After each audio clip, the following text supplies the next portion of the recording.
राधा नाचे कृष्ण नाचे नाचे गोपीगण, मन मेरा बन गए रे सखी पावन वृंदावन। बोलो राधा नाचे कृष्ण नाचे नाचे गोपीगण, मन मेरा बन गए रे सखी पावन वृंदावन। मन मेरा बन गए रे सखी पावन वृंदावन। पावन तेरी नम्र सखी पावन जमुना, पावन तेरी नम्र सखी पावन जमुना। मन मेरा सखी बन गयो री पावन वृंदावन, मन मेरा सखी बन गई री पावन वृंदावन। पावन तेरी नम्र सखी पावन वृंदावन, पावन तेरी नम्र सखी पावन वृंदावन। मन मेरा बन गए रे सखी पावन वृंदावन, मन मेरा बन गए रे सखी पावन वृंदावन। राधा नाचे कृष्ण नाचे नाचे गोपीगण, मन मेरा बन गए रे सखी पावन वृंदावन। मन मेरा बन गए रे सखी पावन वृंदावन। हरे कृष्णा कृष्ण कृष्ण हरे हरे, हरे राम राम राम हरे हरे। हरे कृष्णा कृष्ण कृष्ण हरे हरे, हरे राम राम राम हरे हरे। हरे कृष्णा कृष्ण कृष्ण हरे हरे, हरे राम राम राम हरे हरे। हरे कृष्णा कृष्ण कृष्ण हरे हरे, हरे राम राम राम हरे हरे। राधा नाचे कृष्ण नाचे नाचे गोपीगण, मन मेरा बन गए रे सखी पावन वृंदावन।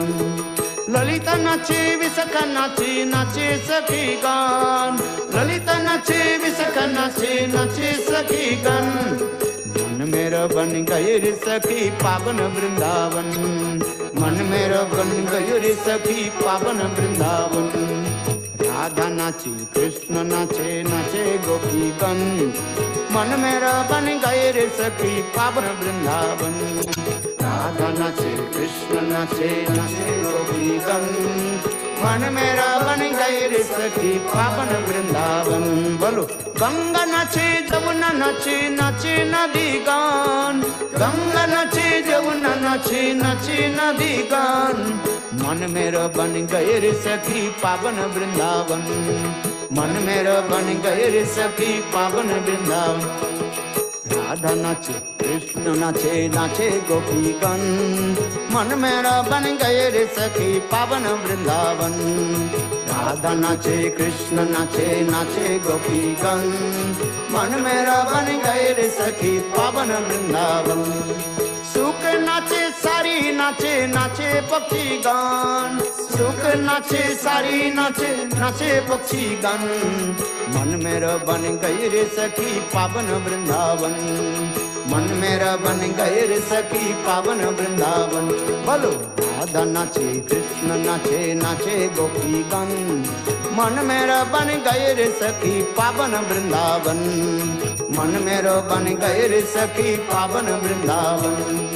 पावन तेरी नम्र सखी पावन वृंदावन, पावन तेरी नम्र सखी पावन वृंदावन। तेरे सखी पावन वृंदावन। हरे कृष्णा कृष्ण कृष्ण हरे हरे, हरे राम राम राम हरे हरे। हरे कृष्णा कृष्ण कृष्ण हरे हरे, हरे राम राम राम हरे हरे। हरे कृष्णा कृष्ण कृष्ण हरे हरे, हरे राम राम राम हरे हरे। हरे कृष्णा कृष्ण कृष्ण हरे हरे, हरे राम राम राम हरे हरे। गौर हरि बोल हरि बोल, हरि बोल हरि बोल।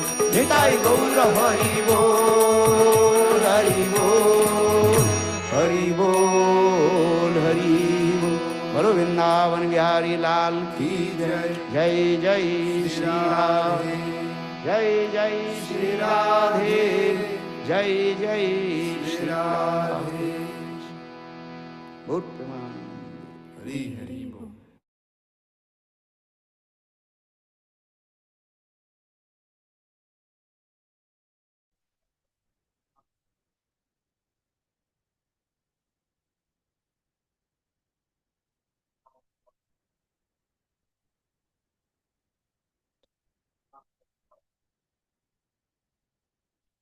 हरे कृष्णा, दंडवत प्रणाम सभी को।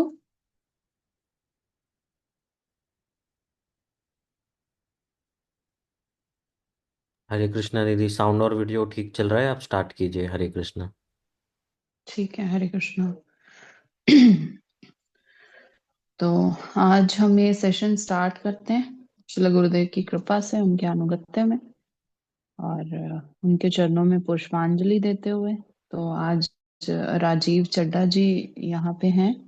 प्रभु जी, आप हैं इसमें मीटिंग में? हरे कृष्णा। हरे कृष्णा, दंडवत प्रणाम प्रभु जी। प्रणाम प्रणाम।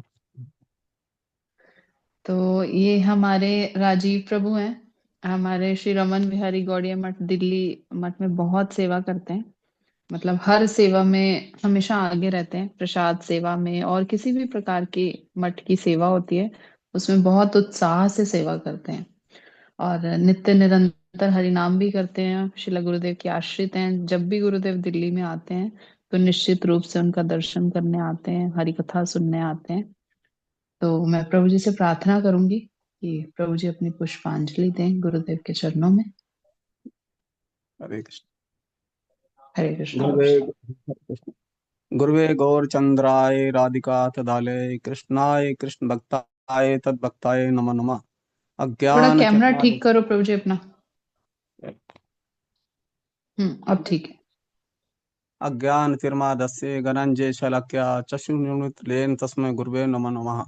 नमो विष्णु पदाय घोर प्राष्ट भूतले श्री श्री भक्ति वेदांत वन गोस्वामी इति नामने। नमो महावदन्याय कृष्ण प्रेम प्रदायते कृष्णाय कृष्ण चैतन्य नामने गौरतवे नमो नमः।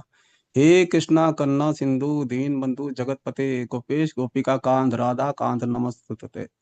तप्त कांचन गौरांगी राधे वृंदावनेश्वरी वृक्ष भानुसुते देवी प्रणमामि हरि प्रिय। वृंदाय तुलसी देव प्राय केशव चा कृष्ण भक्ति प्रदो देवी सत्यवती नमो नमः। श्री कृष्ण चैतन्य प्रभु नित्यानंद श्री अद्वैत गदाधर श्रीवास घोर भक्त वृंद।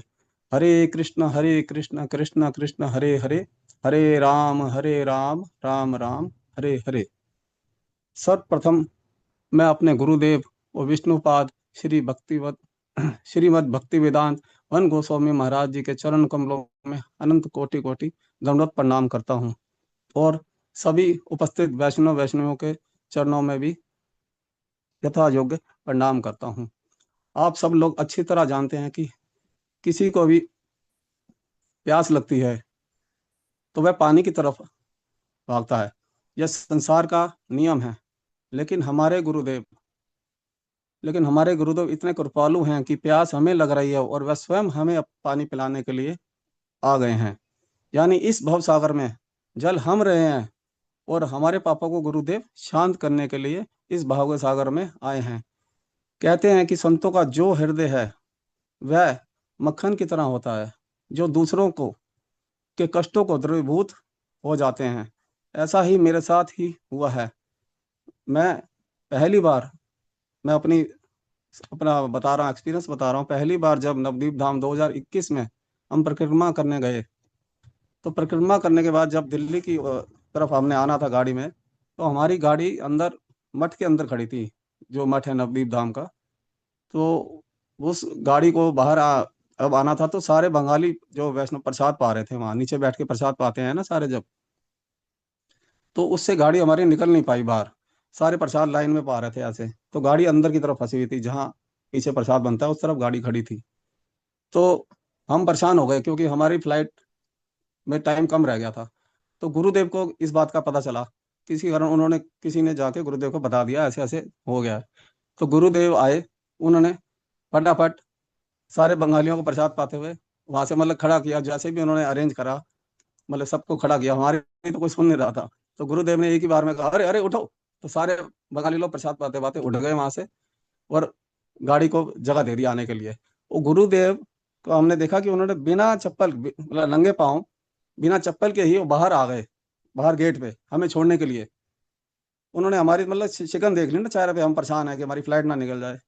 तो जब तक हम गाड़ी में नहीं बैठे ना, जब तक हम कार में बैठे नहीं, जब तक हम वहां से गए नहीं, तब तक गुरुदेव वहीं खड़े रहे, जब तक हम वहां से निकले नहीं।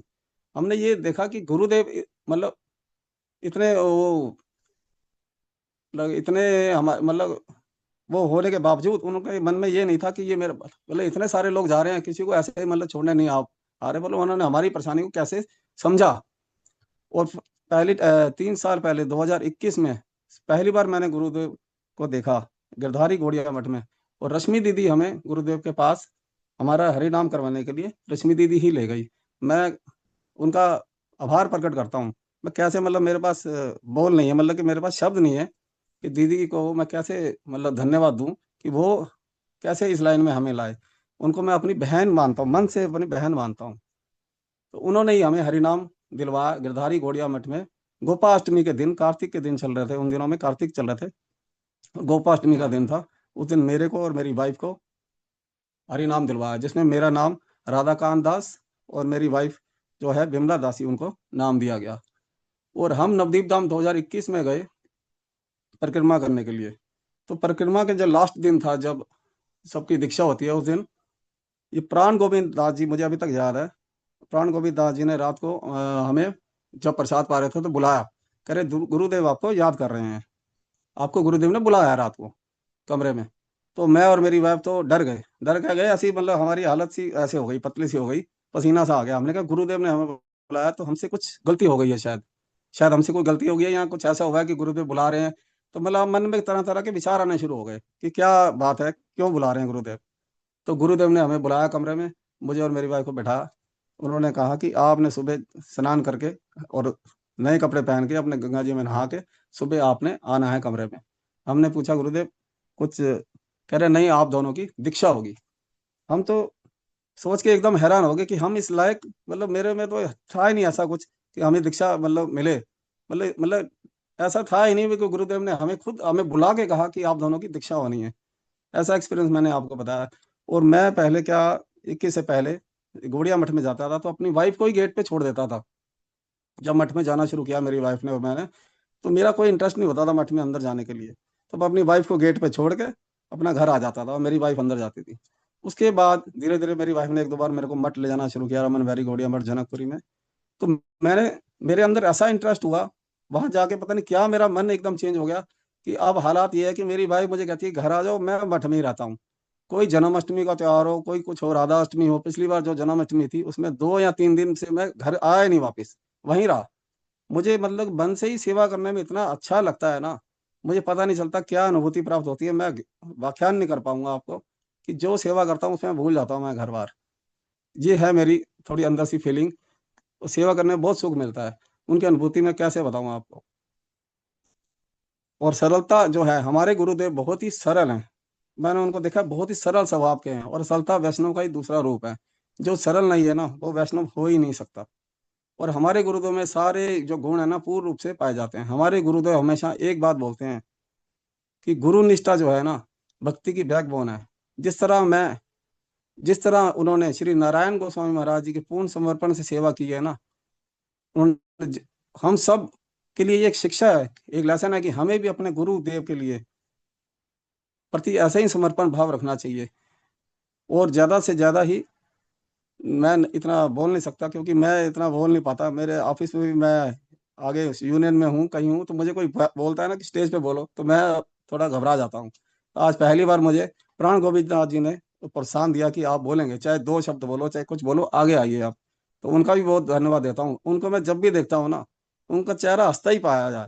तो जब भी मैं मठ में आता हूँ, मुझे जब सारे वैष्णव लोग मिलते हैं ना, तो बहुत एक खुशी सी होती है, क्योंकि सब मिलते हैं तो एक अजीब सा ही फीलिंग, खुशी होती है अंदर से, जो प्यार देते हैं सारे लोग। तो मुझे प्राण गोविंद नाथ जी का भी बहुत बहुत धन्यवाद देता हूँ, रश्मि दीदी का जी, कत्याल प्रभु जी का। कत्याल प्रभु जी जब भी भागवत कराते हैं, मेरे को सेवा का मौका देते हैं, मैं उनका बहुत तहे दिल से शुक्रिया अदा करता हूँ कि मेरे ऊपर विश्वास करके मुझे जो भी रिस्पॉन्सिबिलिटी देते हैं वो मैं उसको निभा पाता हूँ। गुरुदेव का आशीर्वाद है मेरा।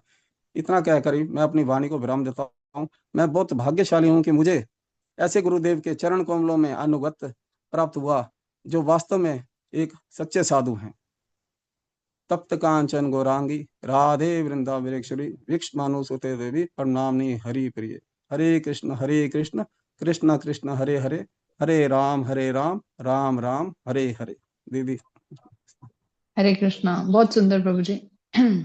और आपने जो सरलता से अपने हृदय के भावों को बोला, यही एक्चुअली पुष्पांजलि है।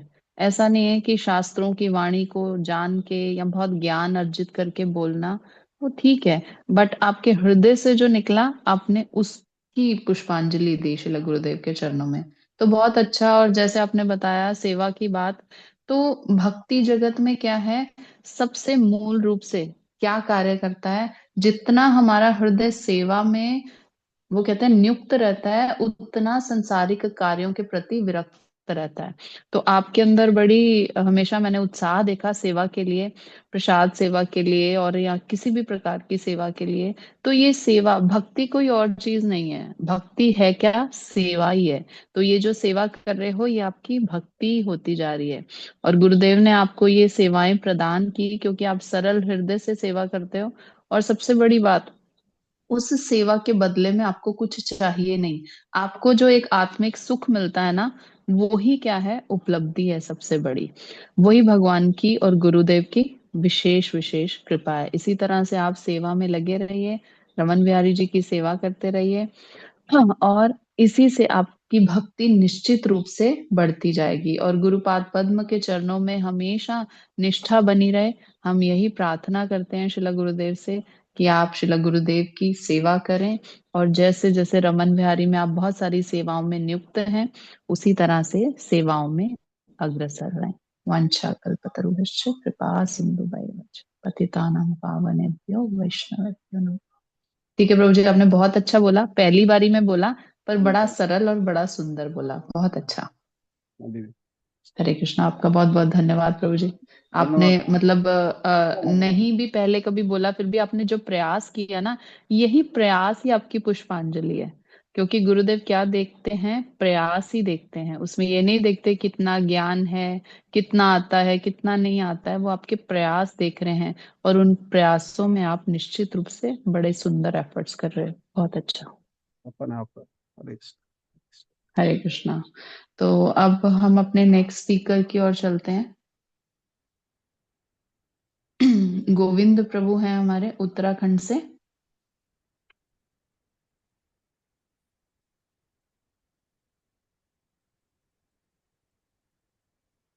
हरे कृष्णा गोविंद प्रभु, आप सुन पा रहे हैं? आपका माइक अनम्यूट कीजिए, माइक आपका बंद है। अभी ठीक है। हरे कृष्ण हरे जी, कृष्णा प्रभु जी। बोलो। हाँ जी, हाँ अब जी, बोल आपकी आवाज आ रही, आवाज आ रही है आपकी। दंडवत प्रणाम प्रभु जी। मैं प्रभु जी के बारे में थोड़ा सा बता देती हूँ कि प्रभु जी नैनीताल में रहते हैं और गुरुदेव से बहुत समय से जुड़े हुए हैं और गुरुदेव के प्रति बड़ी स्नेह प्रीति रखते हैं। और हमेशा ये एक वो हमेशा प्रयास करते हैं कि किसी तरह से गुरुदेव इनके स्थान पे जाएं और सब भक्तों को गुरुदेव का संग मिले, इसके लिए बहुत प्रयास कर भी रहे हैं।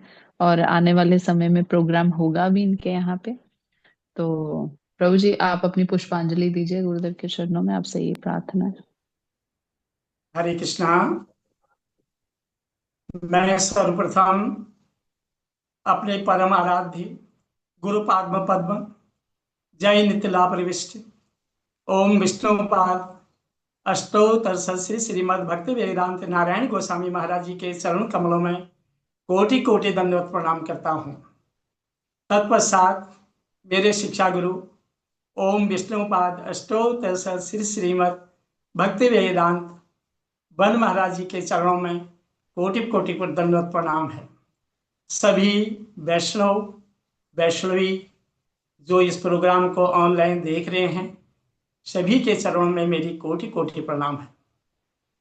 हमारे श्याम प्रभु और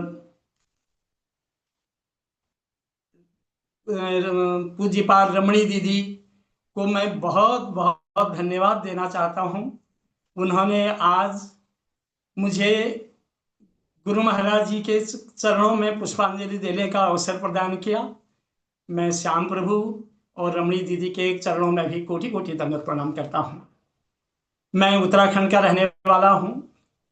उत्तराखंड में कृष्ण भक्ति अभी भी ना के बराबर है। यहाँ पर ज़्यादा जो जोर दिया जाता है वो दुर्गा पूजा, संतोषी माता, शिवजी महाराज, इन्हीं की पूजा यहाँ पर ज़्यादा होती है। इसमें लोग बढ़ चढ़कर खर्चा भी करते हैं। मैं अपने गुरु पद्मपाद जी का बहुत बहुत धन्यवाद करता हूँ। बहुत बहुत धन्यवाद है कि उन्होंने मुझे हाथ पकड़कर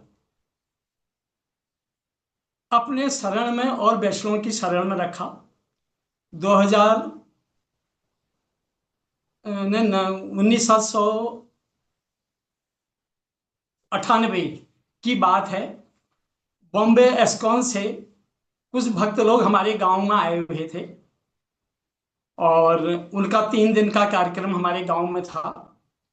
मैं और मेरे बड़े भाई बंसी प्रभु हैं, जो वो रूप सनातन गौड़िया मठ में 10 साल से पुजारी की सेवा कर रहे हैं। वो और हमने वो वहाँ पर प्रोग्राम, उनका एस्कॉन वालों का प्रोग्राम देखा। बहुत सुंदर कार्यक्रम और हमारे जीवन का ये बड़ा दिव्य उत्सव था। बहुत सारे लोगों ने वहाँ एस्कॉन का प्रोग्राम अटेंड किया और माला वगैरह ली, लेकिन किसी ने फायदा नहीं उठाया। थोड़े दिन वैष्णव संघ ना मिलने से सब उसमें टूट गए थे। लेकिन हमारे बड़े भाई बंसी प्रभु और मैं उस बात को स्मरण करते थे। मैं भी थोड़े टाइम के बाद उस भक्ति को भूल गया, अपने काम काज में लग गया। मैं कुवैत में सर्विस करता था, मैं कुवैत चले गया। हमारे बंसी प्रभु टीचर थे। वो लगातार जब एस्कॉन वाले प्रभु जी वहां से हमारे गांव से वृंदावन के लिए गए, वो भी उनके पीछे पीछे लग के वृंदावन निकल गए और गुरु महाराज जी के चरणों पर से आश्रित हो गए। हमारे भाई साहब जी बंसी प्रभु जो रूप सनातन गौड़िया मठ में 10 साल से अभी पुजारी जी का काम कर रहे हैं, जब वो बताते हैं कि जब गुरु महाराज जी का उन्होंने चरण में आश्रय लिया तो शरीर के अंदर एक कंपन जैसी उनको हो गई और वो अपनी ड्यूटी भी करते थे और हमारे घर में भी आते रहते थे। मैं कुवैत में था, मैं कुवैत से बाद में छुट्टी पर आया। मेरे लिए रूप सनातन गौड़िया मठ से छोटी छोटी किताबें लेके आते थे और मैं उनका अध्ययन करता था। और धीरे धीरे मैं एक बार छुट्टी पर आया हुआ था कुवैत से। बंसी प्रभु भी यहाँ हमारे घर पर आए हुए थे। तो एक लिफ्ट ने मेरा जीवन परिवर्तित कर दिया। मैं अपनी एक हकीकत की जो स्टोरी है वो आपके सामने थोड़ा सा बताना चाहता हूँ कि एक लिफ्ट की वजह से मैं गुरु महाराज जी के चरणाश्रय हो गया। मैं लिफ्ट का काम करता हूँ, मैं लिफ्ट सुपरवाइजर हूँ। और जब मैं छुट्टी पर कुवैत से आया था तो मेरे को यहाँ पर एक मेडिकल कॉलेज है, मेडिकल कॉलेज से वहाँ पर 7-8 लिफ्टें थी। वो बहुत लंबे टाइम से बंद पड़ी थी। बहुत सारे इंजीनियर वहाँ पर वो लिफ्ट को ठीक करने आए और वो लिफ्ट ठीक होना तो दूर, वो अपने उससे हटी तक नहीं। फिर मेरे पास किसी का मैसेज आया कि आप इस लिफ्ट को देखिए और भगवान की एक माध्यम होगा गुरु महाराज जी के चरण तक जाने का। मैंने वो 5 के 5 लिफ्टें 5 दिनों में गुरु महाराज जी के आशीर्वाद से, ठाकुर जी की कृपा से मैंने वो ठीक कर दिया। मैं भगवान के प्रति इतना समर्पित नहीं था, मुझे इतनी वो भी नहीं थी। खाली बस मैं ओम जय जगदीश हरे करता था। इसके अलावा न मुझे कुछ आता था, न जो पहले एस्कॉन वाले प्रभु जी ने जो हमें ज्ञान दिया था मैं भूल भी गया था। लेकिन जब 5 दिन के अंदर मैंने 5 लिफ्ट ठीक कर दी तो मुझे मेरा दिमाग झनक गया कि मैं तो इस योग्य नहीं हूँ, मैं ज़्यादा पढ़ा लिखा भी नहीं हूँ और इतने इंजीनियर इसमें फेल हो गए, तो इसमें कोई नहीं कोई शक्ति ने आके काम किया हुआ है। मैं उसी टाइम मैंने अपने बंसी प्रभु को फ़ोन करा, वो ड्यूटी पे थे। मैंने कहा प्रभु जी मैं वृंदावन आपके साथ जाना चाहता हूँ और मुझे आप अपने साथ वृंदावन ले चलिए। मेरे साथ ऐसा ऐसा हो गया, मेरी नौकरी यहाँ लग गई, मैंने कुवैत से रिजाइन दे दिया। कुवैत में उसके बाद वापस नहीं गया और मैंने यहाँ मेडिकल कॉलेज में परमानेंट पोस्ट पर 40 साल की उम्र में मैंने, जबकि 40 साल की उम्र में गवर्नमेंट जॉब नहीं मिलता, मेरे को गवर्नमेंट जॉब मिल गया। मैं ताजुब खा गया कि आखिर मेरे द्वारा ये हो कैसे गया। मैं दीनहीन था, मेरे को ज़्यादा नॉलेज भी नहीं थी, कैसे हो गया। उसके बाद बंसी प्रभु बोले मैं राधाष्टमी आ रही है, यह है 2003 की बात, राधाष्टमी आ रही है, राधाष्टमी पर मैं जा रहा हूँ, लेकिन तो तुम्हें वृंदावन चलना है तो आप भी चलो। मैंने बोला प्रभु जी मैं जरूर चलूंगा आपके साथ, आप मेरे को ले चलो। लेकिन बंसी प्रभु ने एक शर्त रखी, बोला कि ऐसा है जो तुम्हारी बड़ी बड़ी मूछें हैं ये आपको मूछें कटवानी पड़ेंगी और जो बड़े बड़े बाल आपने रखे हैं ये सब कटवाने पड़ेंगे। आपको एग्री है तो आप जो है मेरे साथ वृंदावन चल सकते हैं। मैंने बोला कोई बात नहीं है, मैं वृंदावन जाने से 2-3 दिन पहले ही मैं अपनी मूछें भी कटवा दूंगा और अपने बाल भी कटवा दूंगा। मैं बड़े बड़े बाल रखता था। उसके बाद मैंने अपनी मूछें कटवाई और अपनी दाढ़ी वगैरह सब कटवाई। तो उसके बाद मेरे हॉस्पिटल में लोगों ने बहुत दिन तक मजाक भी किया, 2-3 दिन। उसके बाद में हम ट्रेन के द्वारा बंसी प्रभु के साथ में हम वृंदावन गए। राधाष्टमी का दिन था, बहुत सारी भीड़ भाड़ थी, वहाँ का मैंने नज़ारा देखा तो मैं देखता ही रह गया। मेरे जीवन का ये सुंदर पल मैंने कभी ऐसा देखा नहीं। जो हमारे पुराने भक्त जानते होंगे, इतने अंग्रेज लोग वहां उस टाइम पर आए थे, इतनी भीड़ वहां पर थी कि अंदर पांव रखने की जगह नहीं थी। मैं देखा ही देखा रह गया। और अंग्रेज लोग इतने बड़े विद्वान, जो पुराने भक्त हैं हमारे जानते होंगे, जो इस लाइन को देख रहे हैं, मुझे अभी भी याद है एक अरण्य महाराज जी वहां पर थे। क्या गजब का, मैं इतना प्रभावित हुआ अरण्य महाराज जी से कि मैं देखता रह गया। और उसके बाद 8 बजे नंबर आया, बहुत लंबी लाइन थी गुरु महाराज जी के पास जाने के लिए। और मेरे को बंसी प्रभु ने बोल रखा था कि तुम बोलना कि मैं उत्तराखंड से आया हूँ और हरिनाम लेने आया हूँ। मैं लाइन पर लगा और मेरे साथ बहुत आगे लोग थे, हम लोग कमरे में बैठे थे। गुरु महाराज जी का दर्शन किया तो मेरे को एकदम दिल के अंदर से मेरा, मैं उसको व्यक्त नहीं कर पा रहा हूँ, मतलब ऐसा मेरा दिल के अंदर से हुआ। उसके बाद सारे भक्त लोग वहां से चले गए, हरिनाम वगैरह लोगों का हुआ। और हम दो प्रभु जी, हम मेरे को और एक कोई और थे, हम उनका चेहरा भूल गया हूँ, पता नहीं कौन थे। उनको बोला, मेरे को बोला आप कहाँ से आए हो? मैंने कहा मैं महाराज जी मैं उत्तराखंड से आया हूँ। बोला क्या करने आए हो? मैंने कहा हमारे किसके साथ आए हो आप? मैंने कहा हमारे बड़े भाई जो है आपसे आश्रित हैं, मैं उनके साथ आया हूँ। बोला क्या करने आया हो? मतलब महाराज जी मेरे को भाई साहब ने बोला था कि हरिनाम लेना है। बोला बैठो, आप क्या करते हो? सारी बातें वगैरह वहां पर हुई। उसके बाद महाराज जी ने तो बोला आप बैठो और कल जैसा मैं बोल रहा हूँ ऐसा आप बोलते जाना। उन्होंने मंत्र बोले और मेरे को बोला कि ऐसा ही आप भी बोलो। तो मैंने बोलता रहा। उसके बाद मैं, महाराज जी ने मेरे को बोला कि कल सुबह आना और पूरा गंजा होके आना और नए कपड़े पहन के आना। और जब मैं महाराज जी के कमरे से बाहर को निकला तो मेरे बड़े भाई ने बोला कि आपकी हरिनाम हो गया? मैंने बोला हो गया। मुझे तब तक ये भी नहीं मालूम था कि दीक्षा क्या होती है, हरिनाम क्या होता है, मुझे कुछ मालूम नहीं था। तो जब वो एक पर्चा मेरे को दिया महाराज जी ने और एक माला दी, एक कंठी माला दी, बोला पगले तेरी तो ये जो है दीक्षा हो गई है, तेरे को तो दीक्षा के मंत्र मिले हैं। मैंने बोला दीक्षा यही होती है क्या? मेरे को कुछ नहीं मालूम। बोला तेरी दीक्षा हो गई है। दूसरे दिन महाराज जी ने बोला था कि आप पूज्यपाद बन महाराज जी से संपर्क करना और तुम्हारा हवन होगा और कुछ खाली पेट रहना और ऐसे ही आना। मैं दूसरे दिन जल्दी से केशव जी गौड़िया मठ में आया और पूज्यपाद बन महाराज जी के पास गया। बड़े आदर के सम्मान के साथ मैं वो सीन भूल नहीं सकता हूँ। एक महाराज जी का एक छोटा सा कमरा था और छोटे से कमरे के अंदर हम वहां गए। महाराज जी ने मेरे को बिठाया, सारी बातें हुई और बोला कि अब आपका जो है बोला हम इसमें हवन में बहुत समय लगेगा, आपको भूख तो नहीं लगेगी? एक मजाक महाराज जी ने करा। मैंने बोला नहीं महाराज जी मुझे भूख नहीं लगेगी। बोला इसमें टाइम लगता है। मैं उस सीन को अभी भी नहीं भूलता हूँ। महाराज जी ने 3 घंटे हवन में लगाए, 3 घंटे उन्होंने हवन में लगाए और हम 2 ही लोग थे।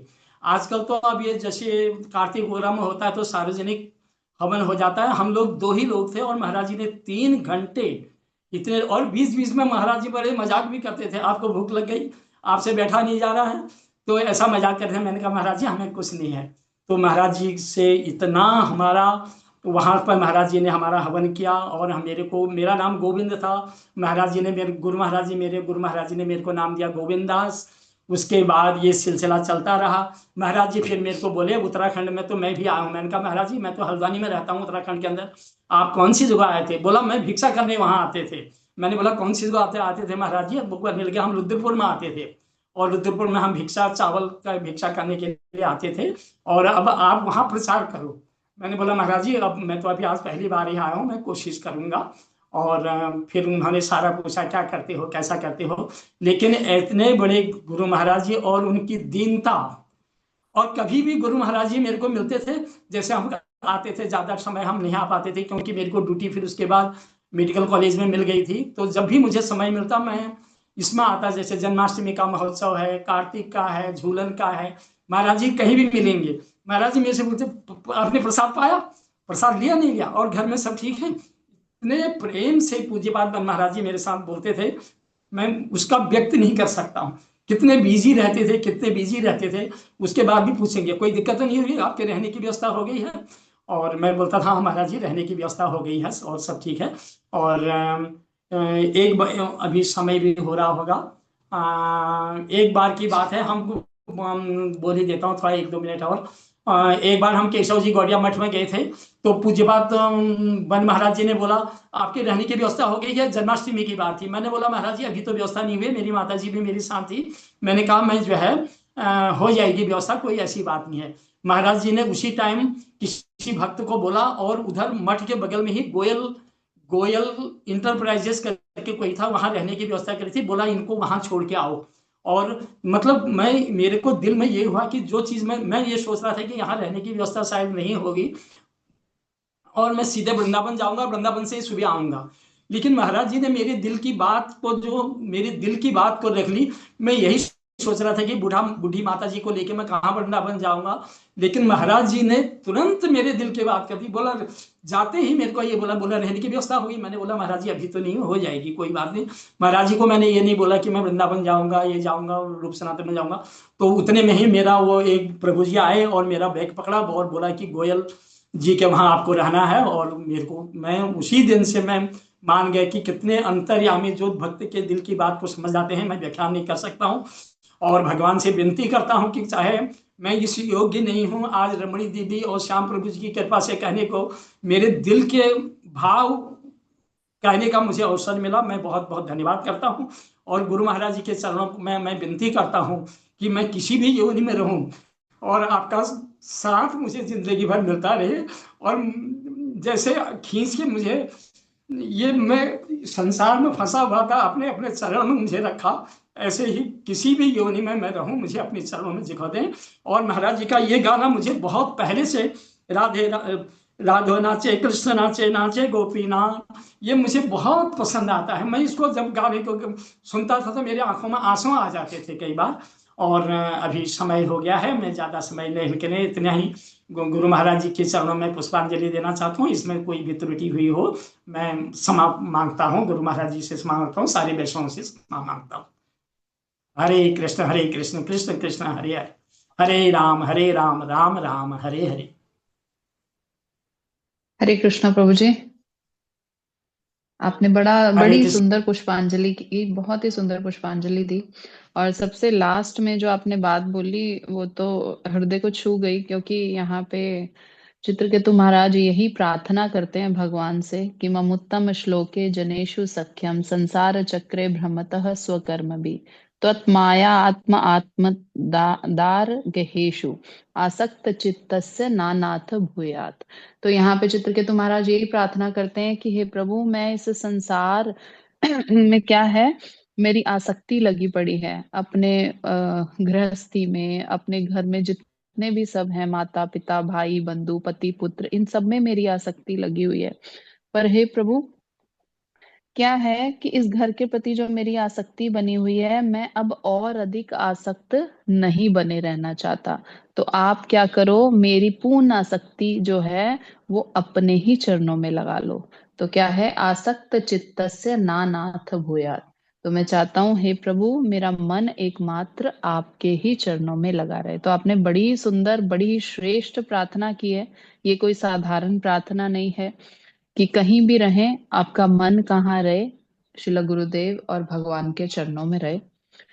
तो बहुत ही अच्छी आपने पुष्पांजलि दी। किस तरह से परम गुरुदेव के साथ आप मिले, किस तरह से गुरुदेव के साथ मिले, और गुरुदेव के साथ आपका जो लौकिक सद्बंधुवत प्रीति व्यवहार, देखो आपका हृदय बड़ा सरल है ना। तो कहते हैं सरल, वो उसमें आता है कि दीनेर अधिक दया करे भगवान। तो जो बिल्कुल सरल चित्त वाले होते हैं ना, उनके ऊपर भगवान बड़ी जल्दी कृपा करते हैं। इसलिए आपकी जो सरलता, मैं जब भी आपसे मिलती हूँ मेरे हृदय को आपकी सरलता छू जाती है। आपकी मीठी वाणी ये बहुत ही हृदय स्पर्शी है, क्योंकि आजकल हम देखते हैं कि किस तरह से हर कोई क्या कर रहा है, अपने ही स्वार्थ की सिद्धि के लिए प्रयास कर रहा है। पर जो गुरु महाराज के आश्रित है, श्रील नित्य लीला प्रविष्णु विष्णुपाद शोध भक्ति वेदांत नारायण गोस्वामी महाराज जी के आश्रित है, तो आप कोई साधारण नहीं हो।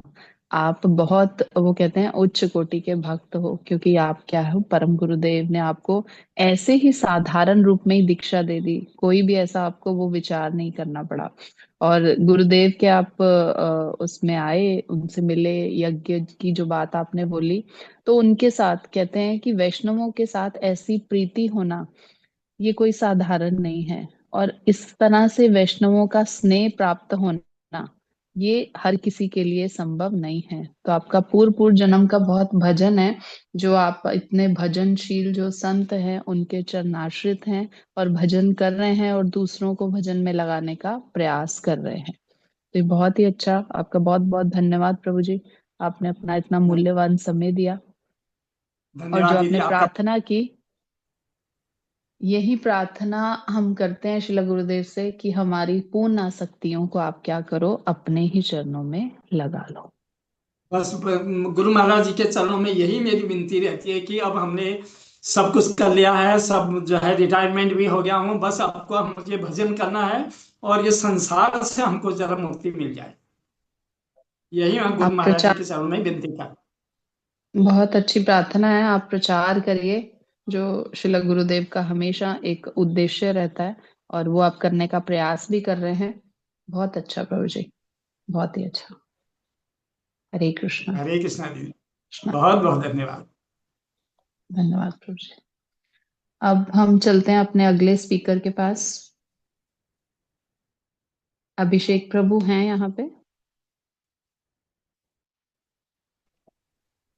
हाँ जी, हरे कृष्णा दीदी। हरे कृष्णा प्रभु जी, अपना कैमरा ऑन कीजिए।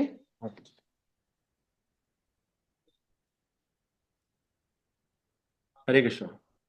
हरे कृष्णा प्रभु जी।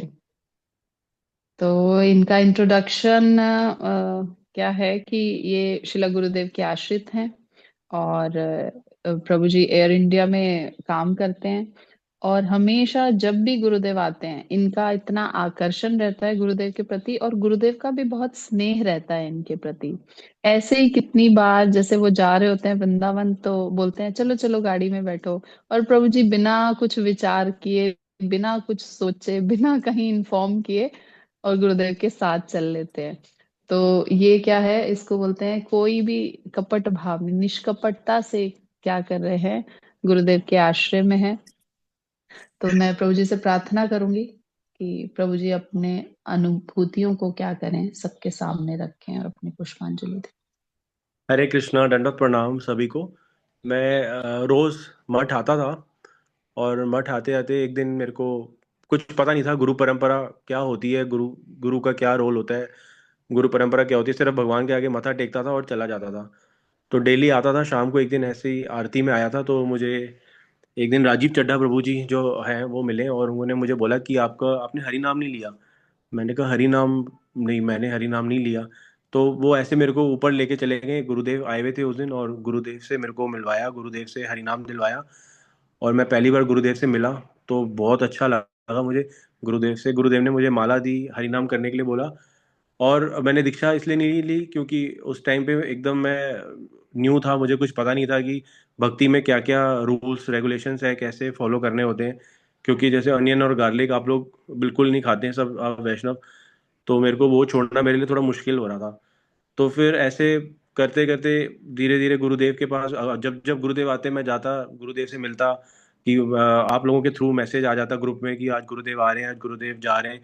जब भी गुरुदेव आते जाते मेरी अगर ऑफ होता तो मैं पूरी कोशिश करता कि मैं गुरुदेव से मिलूं, गुरुदेव का आशीर्वाद लूं। तो गुरुदेव मुझे आगे भक्ति में आगे बढ़ाएं। गुरुदेव बोलते नवदीप चलोगे, मैंने कहा चलो गुरुदेव, नवदीप चलता हूँ आपके साथ। और कई बार गुरुदेव मन की बात जान लेते हैं कि मन में चल रहा होता था कि आज मेरे को वृंदावन जाना है, आज वृंदावन जाना है। अगर गुरुदेव बोलेंगे तो चल दूंगा। अगर गुरुदेव बोलेंगे, जैसे झूलन था, मुझे याद है झूलन पे मैं आया हुआ था मठ में, और मेरे मन में था कि गुरुदेव बोल दें, गुरुदेव बोल दें, किसी तरह गुरुदेव बोल दें। गुरुदेव ने बोल दिया कि आप भी चलो। मैंने कहा ठीक है गुरुदेव, मैं भी चलता हूँ। तो ऐसे करते करते कितनी बार ऐसा हुआ कि गुरुदेव ने मन की बात जान ली कि मन में क्या चल रहा है, कि आप चलो, मैं गुरुदेव के साथ चल देता। और इतना गुरुदेव में अपने माता पिता की जैसे मेरे को फीलिंग आती है। गुरुदेव इतने स्नेह से जब ऐसे हाथ रखते हैं, इतना इतना प्यार करते हैं गुरुदेव, इतना प्यार करते हैं, इतने प्यार से भक्ति देते हैं हमें कि मतलब और मन करता है और हरिनाम करो, गुरुदेव को याद करके हमेशा गुरुदेव की सेवा में लगे रहो। और जितना प्रयास हो सकता है कोशिश करता हूँ कि अधिक से अधिक गुरुदेव के बारे में, गुरुदेव की सेवा कर सकूं। परंतु टाइम की वजह से, क्योंकि मेरी फ्लाइंग की जॉब है, तो पर धीरे धीरे मुझे उम्मीद है कि गुरुदेव के आशीर्वाद से दीक्षा भी ले लूंगा मैं, जल्दी दीक्षा ले लूंगा। और मेरा ये प्याज और लहसुन छूट जाए, क्योंकि फ्लाइंग की जॉब में मेरे को डेली जाना आना पड़ता है, तो कई बार जैन मील नहीं होती है तो खाना पड़ता है मुझे अनियन गार्लिक। बट गुरुदेव की कृपा रहेगी तो छूट जाएगा। अभी धीरे धीरे मेरे लिए ऐसे वो बन रहे हैं, गुरुदेव काफी कृपा कर रहे हैं मेरे पे।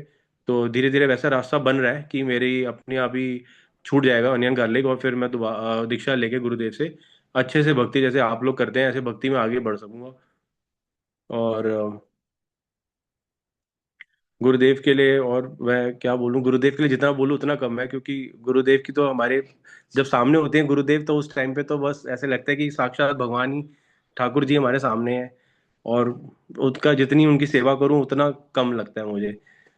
और सभी आप भक्तों से मिलके, सभी वैष्णवों से मिलके, सभी सीनियर डिवोटी से मिलके, सबके टच में आके सबसे कुछ ना कुछ सीखने को मिलता है मुझे, कि कैसे गुरुदेव के बारे में, गुरुदेव के लिए आप लोग कैसे करते हैं। जैसे अभी आप लोगों ने 2 तारीख को प्रोग्राम किया था गुरुदेव के आविर्भाव दिवस पे, तो वो अच्छा, आप लोगों ने इतना अच्छा अरेंजमेंट करा था, सब कुछ किया था इतना अच्छा। मैं आ नहीं पाया उसमें, लेकिन धीरे धीरे मुझे पूरा यकीन है गुरुदेव पूरे तरीके से कृपा करेंगे मेरे पे, तो मेरा अच्छे से मेरे को दीक्षा भी मिल जाएगी, और गुरुदेव के साथ और टाइम स्पेंड करने को मिलेगा मुझे। जितना टाइम स्पेंड करूंगा उतना मेरे और गुरुदेव के प्रति और प्यार भी बढ़ेगा, और भक्ति भी बढ़ेगी मेरी।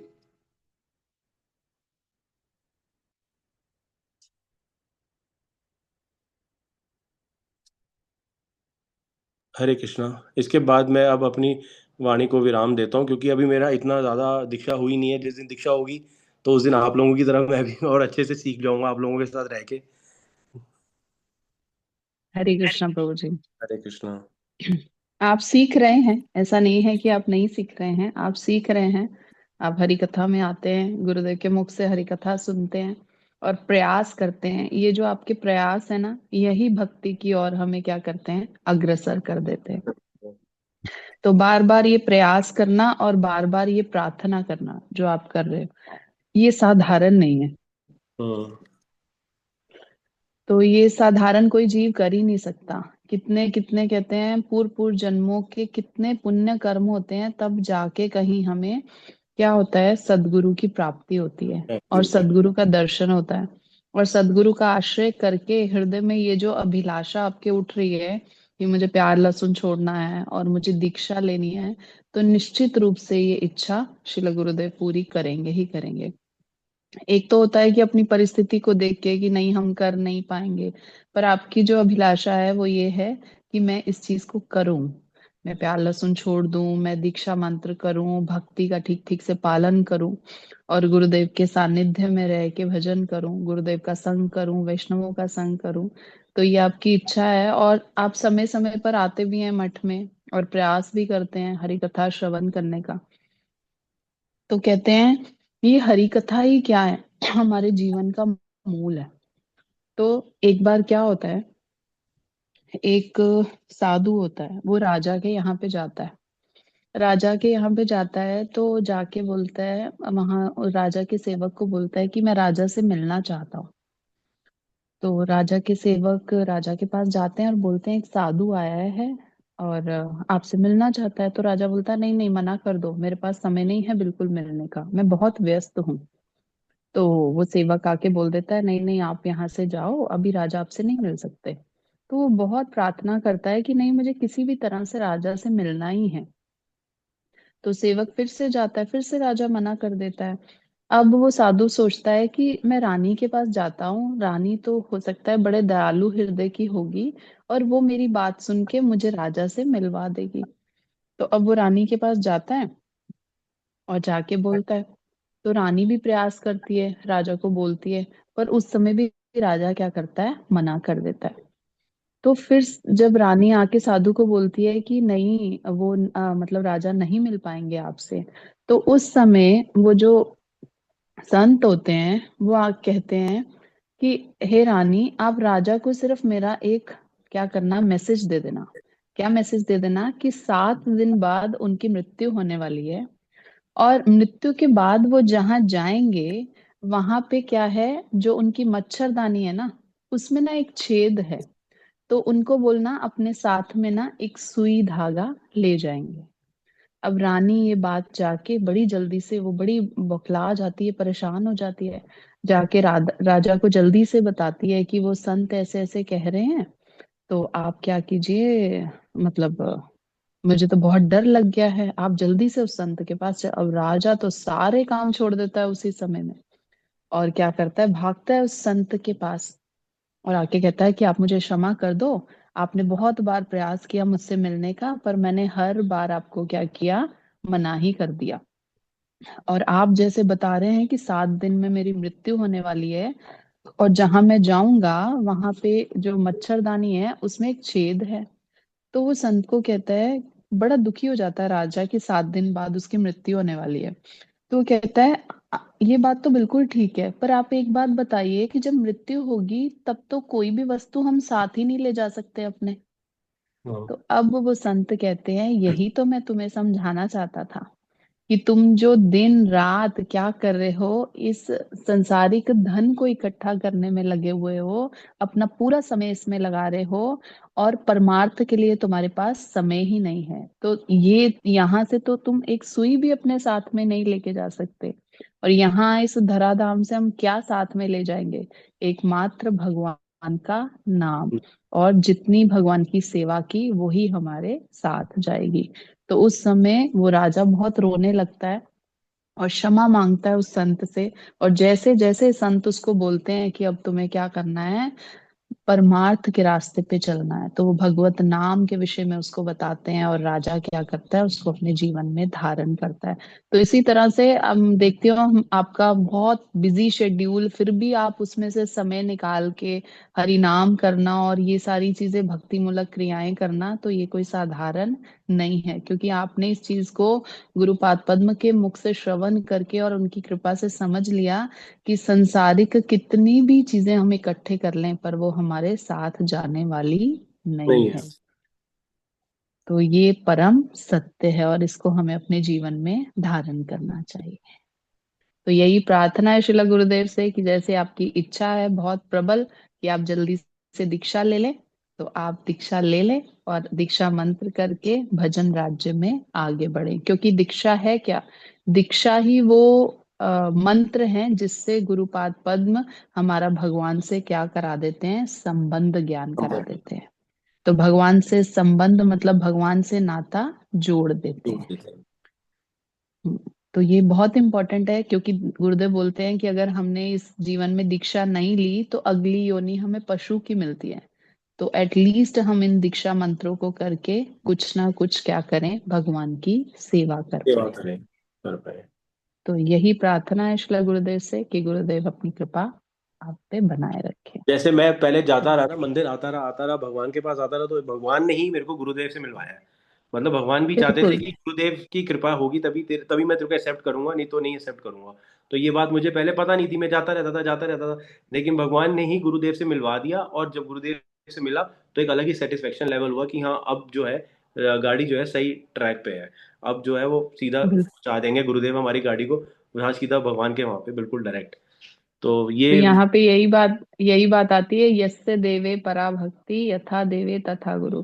कि जैसे ही भगवान में भक्ति होती है ना हमारी, उसी प्रकार से हमारी भक्ति कैसी होनी चाहिए, गुरुदेव के प्रति होनी चाहिए। तो गुरु क्या है, भगवान के ही प्रतिनिधि हैं, और जब भगवान कृपा करने का विचार कर लेते हैं ना, उसी समय वो गुरुपाद पद्म को इस धराधाम में अपने प्रतिनिधि के रूप में भेज देते हैं। तो बहुत अच्छा प्रभु जी, बहुत बहुत धन्यवाद आपका, हरे आपने कृष्ण, अपना हरे कृष्ण। मूल्यवान समय दिया। हरे कृष्णा। अब हम अपने अगले स्पीकर के पास जाते हैं। वैभव प्रभु यहाँ पे हैं। हरि बोल। हरे कृष्णा। हाँ जी दीदी, मेरे को सुन पा रहे हैं? हरे कृष्णा वैभव प्रभु, हाँ जी आपकी वॉइस आ रही है, आप अपना कैमरा ऑन कीजिए प्रभु जी। कैमरा ऑफ वाला ऑप्शन है क्या? कैमरा ऑन नहीं हो पा रहा है। नहीं नहीं। ओके। नहीं, आप ऑन कीजिए ना, सब लोग तो आपका दर्शन करेंगे ना। बहुत अच्छा। हरे हरे कृष्ण प्रभु जी। हरी। ठीक है दीदी, शुरू करो। भी आवाज मेरी क्लियर है सबको? हाँ, ये आवाज क्लियर है आपकी, और इनका इंट्रोडक्शन की श्रील गुरुदेव के आश्रित हैं, और ये पूर्ण रूप से क्या कर रहे हैं, मतलब सब संसारिक कार्य छोड़ के भगवत भजन में लगे हुए हैं। वृंदावन में रहते हैं, गोपीनाथ भवन में, और वहां पे बहुत सारी सेवाएं करते हैं, और पूरा समय इन्होंने भगवान की सेवा में ही नियुक्त कर रखा है। हरि नाम करते हैं और सेवा में अपने आप को पूर्ण रूप से निमग्न रखते हैं। तो वो प्रभु जी अपनी अनुभूतियां बताएंगे। हरे कृष्णा। प्रभु जी हरे कृष्ण। आपका कैमरा ठीक से नहीं आ रहा, शायद नेटवर्क का थोड़ा इशू है। अभी आ रहा है? हरी बोल। एक सेकंड में फिर फोन नहीं, से ऑन। एक बार, हाँ एक बार ऑफ करके ऑन कीजिए। ओके ठीक है। अच्छा, ऑफ हो गया ये। नहीं, इसमें आ रहा है। ओके, ठीक ठीक। अभी ऑन कीजिए। हुआ दीदी?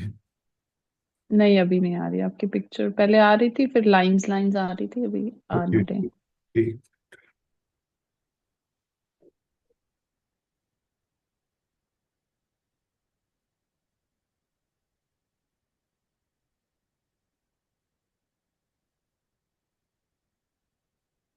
अभी ठीक है प्रोजेक्ट। अभी फिर से बंद हो गया है।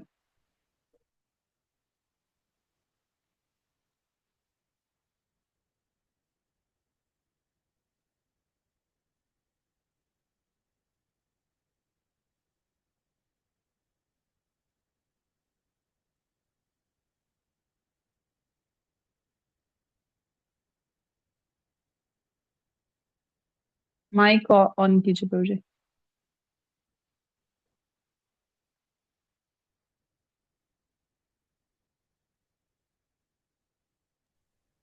हरि बोल। अरे बोल। प्रभु जी वो लैपटॉप मीटिंग ऑफ कर दीजिए, नहीं तो वो माइक एको करेगा।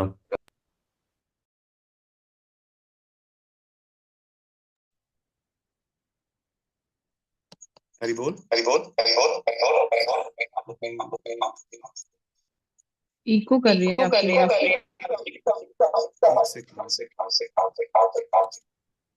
हरि बोल। हाँ अब ठीक है, वो मैंने मीटिंग से वो लैपटॉप में बंद कर दिया। अभी आप स्टार्ट कीजिए। ठीक है ठीक है, अब आ रही है ना आवाज मेरी? हरे कृष्णा। हाँ जी प्रभु जी, आगे स्टार्ट कीजिए। Video okay. ठीक है, मैं शुरू करता हूँ, है ना? मेरे पास कितना टाइम है? हाफ एन आवर, बहुत ही है टाइम। अज्ञान तिमिरान्धस्य ज्ञानांजन शलाकाय चक्षुरुन्मिलितं तस्मै श्री गुरुवे नमः। गुरुवे गौरचंद्राय राधिकाय तदालय कृष्णाय कृष्ण भक्ताय तद्भक्ताय नमो नमः। नमो विष्णुपाद कृष्णेष्ठाय भूतले श्री श्रीमद् भक्ति वेदांत वन गोस्वामी इति नामिने। मैं सर्वप्रथम अपने गुरुपाद पद्म नमो विष्णुपाद अष्टोत्तर शत श्री श्रीमद् भक्ति वेदांत वन गोसाई महाराज जी के चरणों में अनंत कोटि दंड प्रणाम करता हूँ। तत्पश्चात पुष्पत परमेश्वरी प्रभु के, जो कि मेरे शिक्षा गुरु हैं, उनके चरणों में दंडवत प्रणाम, एवं समस्त रूपानुगुरु गुरु परंपरा के चरणों में दंडवत प्रणाम, और यहाँ पर उपस्थित सभी गुरु भाइयों वैष्णव जनों के चरणों में दंडवत प्रणाम। मेरी आवाज आ रही है ना प्रभु जी? बोल। हाँ जी प्रभु जी, आ रही हरे है आपकी कृष्ण। आवाज। हाँ ठीक। ठीक है, इसका वॉल्यूम में थोड़ा सा।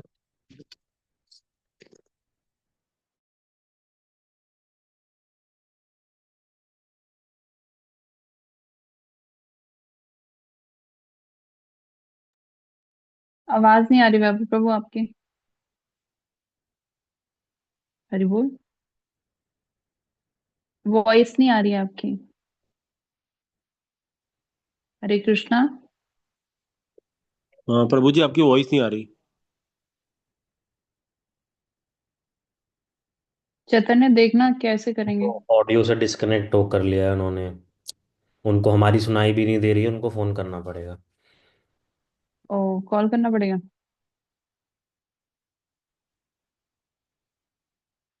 एक मिनट रुको।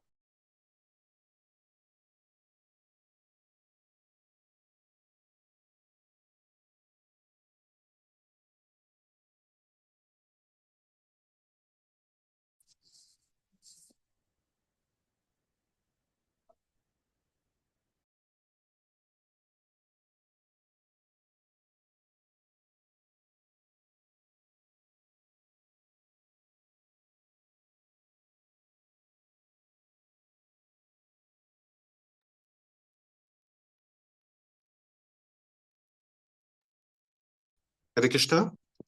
अब आ रही है वैभव प्रभु आपकी आवाज। पहले आवाज नहीं आ रही थी आपकी बिल्कुल। ओह सॉरी सॉरी सॉरी, यहाँ पे कनेक्टिविटी का मेरी जगह पे ना थोड़ा सा इशू है। आई होप ये सॉल्व हो जाए। हरि बोल। हाँ प्रभु हाँ जी, जी, अभी चल आ रहा रही है। है आपकी अभी आवाज। आप फोन में कुछ छेड़ना मत, अभी आप स्टार्ट कीजिए। ठीक ठीक ठीक। ठीक है, तो मैं ये बता रहा था कि मेरी कोई ऐसी अनुभूति तो नहीं है, पर परंतु जो गुरुदेव की गुरुवर की जो शिक्षाएं हैं, उनके बारे में कुछ बताने का मैं प्रयास करूंगा।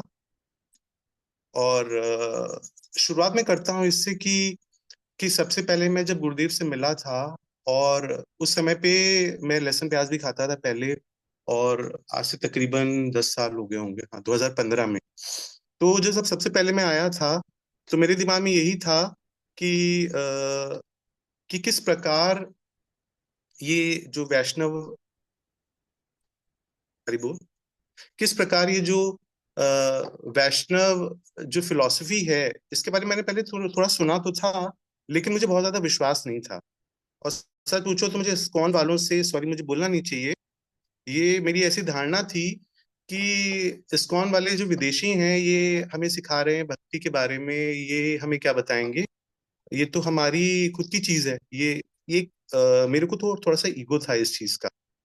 तो जब मैं सबसे पहले जो मुझे भक्ति में लेके आए थे रोहित नंदन प्रभु, उनसे मैंने बोला भी, उनसे थोड़ा मैं स्टार्टिंग में डिस्टेंस कर रहा था जब मुझे ट्रेन में मिले थे। तो वो मेरे को गुरुदेव के पास लेके आए, पूजा भक्तिवेदांत मन गोसाई महाराज जी के पास।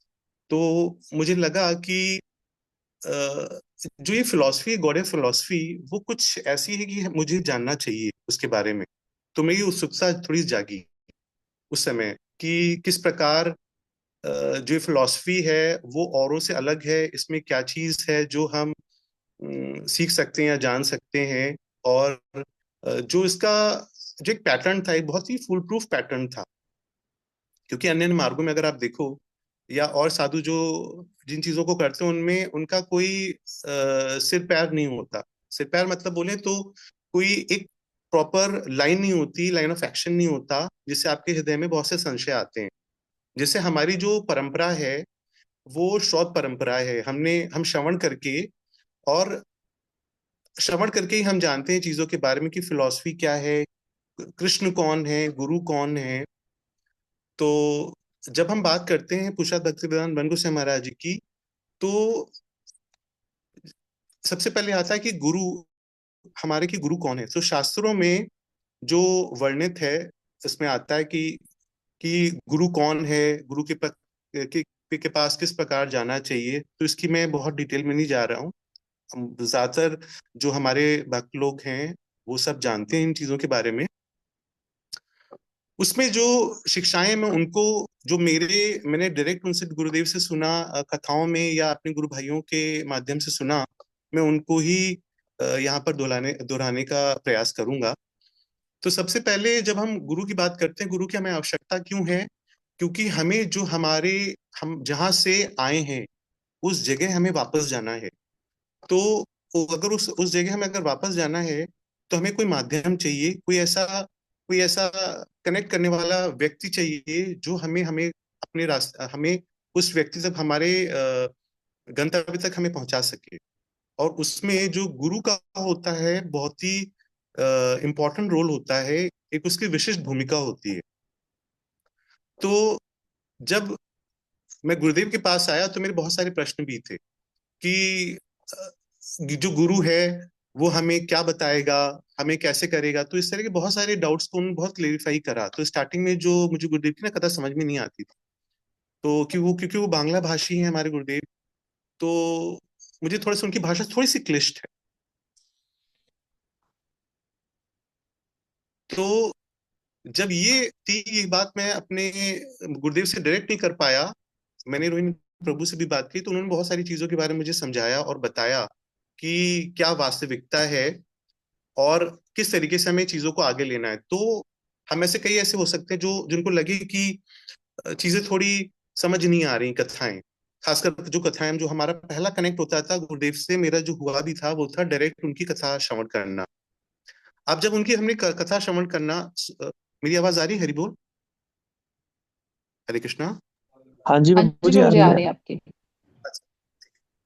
तो उन कथाओं के माध्यम से जो हमारे गुरुदेव हैं वो सबसे कनेक्ट करते हैं, क्योंकि कोई व्यक्ति अगर कनेक्ट करे तो कैसे करेगा, किसी कोई माध्यम होना चाहिए, तो डायरेक्ट कोई बात करे। तो जो कथाएं हैं, जैसे गुरुदेव ने भी हमें अपने उपदेशों में बतलाया है कि कथा बहुत बहुत बहुत जरूरी है, हमें कथा श्रवण करना ही पड़ेगा। किसकी कथाएं? भगवान की कथाएं, गुरु वैष्णवों की कथाएं। क्योंकि हरि कथा ही हमारा प्राण है। तो गुरुदेव ने हमेशा जो अपनी शिक्षाओं में बोला हुआ है कि कथाएं किस प्रकार से हमारा कल्याण करती हैं, और हमारे ये सब ने इस चीज को अनुभव भी करा होगा कि ये कितना हमारे लिए महत्वपूर्ण है, चाहे कथा आपको समझ में आए चाहे ना समझ में आए। तो सबसे पहली चीज मेरे दिमाग में उस समय ये भी थी कि जब मैं गुरुदेव के पास आया, कुछ समय मैंने देखा कि गुरुदेव तो कुछ समय के लिए भारत में रहते हैं, बाकी वो चले जाते हैं। अगर देखे तो सब मिला के देखे तो मुश्किल से हम भारत में हमें कितना 1 महीना मिलता होगा, सारे दिनों को मिला लें। और उसके बाद जो होता है उसमें और लोगों तो उनके बड़े प्रश्न होते, तो हमारा नंबर कब आएगा। जो गुरुदेव के निकट हैं जो लोग हैं, उनका वो पहले उनको गुरुदेव से प्रश्न करेंगे, अपने संशयों का समाधान करेंगे। तो सबसे पहले जो मैंने प्रश्न करना गुरुदेव से शुरू करा था, एक 1-to-1 जो था, वो सबसे पहले मैंने मथुरा में करा था। पहले दिल्ली में हुआ था लेकिन उस स्तर पे नहीं था। तो गुरुदेव से मैंने बोला, आप तो यहाँ रहते हो और कुछ दिनों से रहते हो गुरुदेव, और बाकी तो आप चले जाते हो। बड़ा मैंने सोच समझ के बोला कि बोलना चाहिए कि नहीं बोलना चाहिए। तब गुरुदेव ने जो ये बात करना शुरू करा अपनी कथाओं के माध्यम से, जो उन्होंने समझाया चीजों को, वो ये था कि उन्होंने कोई अपनी क्या कहते हैं, किसी प्रकार की प्रामाणिकता सिद्ध करने का प्रयास नहीं करा। जो और उनमें वो सारे लक्षण दिखलाई गए जो शास्त्र दिखलाई पड़ते हैं, जो शास्त्रों में वर्णित हैं, शास्त्र में बताए गए हैं। जो अगर हम गुरु तत्व के बारे में अगर गौड़ीय कंठार में या अन्य शास्त्र में पढ़ें तो उनमें वो सारे मिलते हैं। और उसमें गुरुदेव ने खुद बोला कि मैं जो बोलूं या जो मैं कथा करूं, तुम उस पर आंख बंद के विश्वास मत कर लेना, आंख बंद करके शुरुआत में तुम उसको शास्त्रों से मिलान करो कि शास्त्रों में शास्त्र क्या कहते हैं उन चीजों के बारे में। और तुम्हें कोई संशय तो मेरे पास एक नहीं 4 बारी तो मेरे पास आओ, 10 बारी आओ, उसके प्रश्न का उत्तर मैं उसका उत्तर देने के लिए सदैव तुम्हारे पास। फिर एक चीज हुई, फिर मेरे हृदय में ये भी था कि गुरुदेव जब, जैसे मैं उसी बात पे आ जाता हूँ कि यहाँ पे कुछ समय रहते हैं फिर चले जाते हैं, तो उस पे गुरुदेव ने एक श्लोक मुझे बताया जो कि मुझे लगता है स्कंद पुराण का है। मैं हो सकता गलत भी हूँ, हो सकता ब्रह्म वैवर्त पुराण का हो। दर्शन ध्यानम संस्पर्शेण मत्स्य कुर्म विहगमा शून्य पत्यानि पूषणंती तह अमपि पाद्मजा। तो गुरुदेव ने बोला, जिस प्रकार इस संसार में विभिन्न प्रकार के प्राणी हैं, जिनका ठीक ठीक है, अभी हम चित्त जगत की बात ही नहीं करते, बस जड़ जगत की बात करते हैं। तो जो 3 प्रकार के प्राणी हैं, और वो भी मनुष्य की बात नहीं कर रहे हैं, यहाँ पर पशु योनि की बात कर रहे हैं, पशु पक्षियों की। मत्स्य, कुर्म और विहग। मत्स्य हुआ मछली, कुर्म हुआ कछुआ, और विहग हुआ पक्षी। तो ये अपने बच्चों का पालन किस प्रकार करता है। तुम सब हमारे बच्चे हो, और एक गुरु का जो प्रेम, एक गुरु का वात्सल्य अपने शिष्य के प्रति करोड़ों गुना माओ से अधिक होता है, ये गुरुदेव ने बोला। तभी मुझे संशय था कि क्या कहानी बोल रहे हैं गुरुदेव। तो हालांकि श्लोक गुरुदेव ने बताया था, तो उस श्लोक का अर्थ ये था, और यह अर्थ ये है कि जो मत्स्य है, मछली, अपने बच्चे का पालन किस प्रकार करती है। मछली है और ये कछुआ है और ये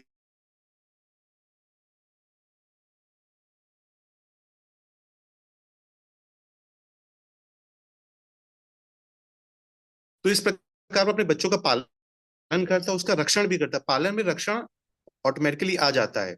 रक्षण में पालन ना हो लेकिन पालन में रक्षण जरूर होगा। ये चीज हमें समझनी होगी कि पालन शब्द का ही क्यों प्रयोग किया हुआ है। और ये तो हो गया चिड़िया की, ये पक्षी की बात हो गई। अब यहाँ पर हो गई कि मछली की बात। तो मछली क्या करती है, जब अंडे दे देती है, अंडे दे के उसको सिर्फ उसका दर्शन करती रहती है, उसको देखती रहती है। जब उसको देखती रहती है, धीरे धीरे कुछ समय बाद उस अंडों से बच्चे निकल आते हैं। अब जब इस प्रकार उसको स्पर्श नहीं किया, अंडों से बच्चे अपने आप निकल रहा है, ठीक है। इस प्रकार से उसका पालन करा, रक्षण करा। अब फिर आता है तीसरा जो हुआ वो कुर्म यानी कछुआ। कछुआ क्या करता है, अपने बच्चों को, अपने जब अंडे देता है तो वो कहीं बहुत दूर जाके गाड़ आता है, किसी समुद्र में, जहां भी हो, समुद्र में हो, किसी भी ऐसे जल में हो, तो बाहर किसी मिट्टी या बालू के अंदर गाड़ आता है और सिर्फ उसका चिंतन करता है, उसका स्मरण करता है। सिर्फ स्मरण करने मात्र से ही कुछ समय में उससे बच्चे निकल आते हैं और उनका पालन, उसका रक्षण शुरू हो जाता है।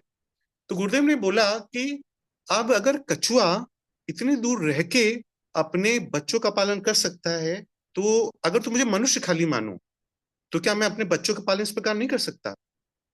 उसी प्रकार से जब यहाँ पर बात आती है जब कि गुरु की क्या महिमा है, कि गुरु का जो वात्सल्य लाखों माओं से बढ़कर है, लाखों करोड़ों माओं के से भी कई गुना है। अब माओं का एग्जाम्पल क्यों लिया? क्योंकि इस जड़ जगत में जो माँ है, शुद्ध रूप से कुछ रूप में अगर देखा जाए तो उसी का ही प्रेम एक निस्वार्थ प्रेम होता है। बाकी जितने भी हमारे सगे संबंधी, हमारे भाई बहन, सबका जो प्रेम है वो निस्वार्थ प्रेम नहीं, उसके पीछे कोई ना कोई स्वार्थ होता है। लेकिन माँ का जो प्रेम है, किसी जो अपने पुत्र को प्रेम करती है, वो उसकी कोई तुलना नहीं करी जा सकती। उसमें हम कुछ कुछ देख सकते हैं कि निस्वार्थ भाव। तो यहाँ पर गुरुदेव ने जब ये स्थापित करा इस चीज को या बताया इस चीज को, तो चीज हमें समझ में आ सकती है कि गुरुदेव चाहे प्रत्यक्ष हमारे पास हो या नहीं हो, वपु सेवा जो गुरुदेव के समक्ष जो है वो रह के उनकी सेवा करना, उनसे कथा सुनना, वो तो है ही है। अगर गुरुदेव कहीं दूर हैं क्योंकि उनके और भी बच्चे हैं, तो चीज उस समय पे फिर ये चीज मुझे समझ में आई। उसके अलावा और भी बहुत सारी चीजें थी कि क्या मेरे दिमाग में या हम सबके दिमाग में ये चीज चलती है कि चलो गुरुदेव की कथा भी सुनी, लेकिन इन सब का फल हमें कब मिलेगा? जब हमें विश्वास होगा। विश्वास मतलब हमें गुरु के प्रति श्रद्धा होगी। अगर श्रद्धा नहीं है तो कैसे हमारी चीज हो पाएगी? तो श्रद्धा के लिए सबसे पहले हमें इस चीज को जानना पड़ेगा कि कौन सी श्रद्धा की बात कर रहे हैं। यहाँ पर श्रद्धा भी दो प्रकार की होती है। एक तो हमारी हो गई लौकिक श्रद्धा, जैसे बोल के कि बहुत अच्छा है। हरि बोल, हरि बोल। आप बोलिए प्रभु जी, वो किसी का माइक गलती से ऑन हो गया था। कोई बात। तो जब हम श्रद्धा की बात करते हैं तो यहाँ पर लौकिक श्रद्धा से प्राय अगर देखो कर्मियों में होती है, हम सभी में, जब हम भक्ति में नहीं आए थे तब भी वो लौकिक श्रद्धा होती है कि हाँ जी भगवान होते हैं, गुरु वैष्णव का आदर करना चाहिए। फिर हमारे परिवार में कई लोग साधु पंडितों को बुलाते हैं, पूजा करवाते हैं, हवन करवाते हैं, उनमें श्रद्धा यानी कि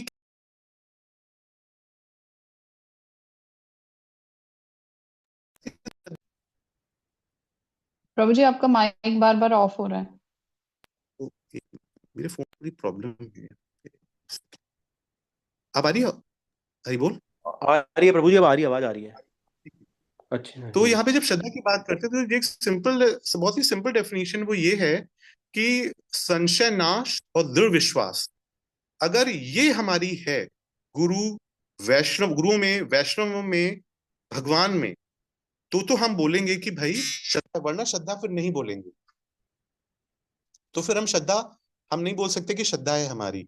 दूसरी एक डेफिनेशन जो है जो गुरुदेव से मैंने श्रवण करी वो ये है, श्रद्धा शब्द विश्वास करे सुदृढ़ निश्चय, कृष्ण भक्ति कैले सर्व धर्म कृत है। यानी आपका इतना निश्चय हो जाए, इसको सार रूप में मैं आपको बता रहा हूं कि इतना विश्वास है अपने गुरु वैष्णवों में कि कृष्ण भक्ति खाली जो हम, जिसका अभिप्राय ये है कि हम जो कर रहे हैं वो सर्वोत्तम है, उसके अलावा वो करने से हमारे सारे कर्म, सारे तपस्या, सारे ज्ञान, सब चीज हमारी हो जाएगी। उसके अलावा हमें अलग से कुछ नहीं करना। कई लोग होते हैं, मैंने देखा हुआ है कि कृष्ण के साथ साथ देवी देवताओं की भी पूजा करते हैं, कोई इसमें हानि नहीं है।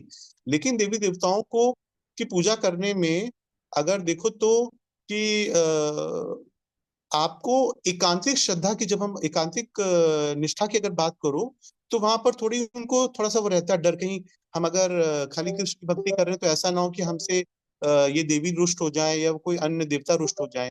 अगर आप भक्ति कर रहे हो और गुरु वैष्णवों की में का खाली उनका संग कर रहे हो, उनमें निष्ठा है, धीरे धीरे सब कुछ स्वतः हो जाएगा। वो जो हमें देने के लिए आए हैं गुरुदेव, कृष्ण भक्ति, वो हमारी धीरे धीरे परिपक्व होना शुरू हो जाएगी, जिसमें हमें अलग से कुछ करने की जरूरत नहीं पड़ेगी। उसका सीधे सीधे यही है, उसका सीधा जो कनेक्शन है वो इसी चीज से है। तो ये चीज हमें थोड़ी सी समझनी पड़ेगी कि बेसिक चीज क्या है कि श्रद्धा। मैं जब परकीय भाव या जो राधा भाव, इसमें मेरा ज्यादा अधिकार नहीं, तो मैं इस पे बोलने की दृष्टता भी नहीं करूंगा। तो जो बेसिक चीजें हमें, अगर हम बेसिक चीजों को समझ रहे हैं और इस जन्म में अपना कुछ एक एम बना ले तो हमारे लिए चीजें बहुत सुलभ हो जाएंगी। जैसे गुरुदेव ने हमें बताया कि हमें अपराध से बचना है, किसी प्रकार की भी अपराध से। अब अपराध क्या है? अपराध को पहले हमें समझना पड़ेगा। जैसे प्राय होता है हम बोल देते हैं जरा सी बात पे अपराध हो गया, अपराध हो गया। अपराध का अर्थ ये है अपगत राधस अपराध, अर्थात हमारे मन वचन और तन से किया गया कोई ऐसा कृत्य वैष्णवों के प्रति जिससे हमारी भगवान की प्रीति हमसे दूर हो जाए, उसको अपराध बोला जाएगा। और सरल भाषा में अगर बात करें तो अगर किसी व्यक्ति के प्रति हमारा द्वेष भाव है और उस वजह से हम वो कोई कार्य कर रहे हैं, जैसे हमने किसी के बारे में, कोई मठ में है, किसी व्यक्ति के बारे में किसी सीनियर से जाके बोल दिया, तो हमने अगर इसलिए बोला कि जिससे कि अन्य व्यक्ति सावधान हो जाए और वो व्यक्ति सावधान हो जाए, तो वो अपराध की कैटेगरी में नहीं आएगा।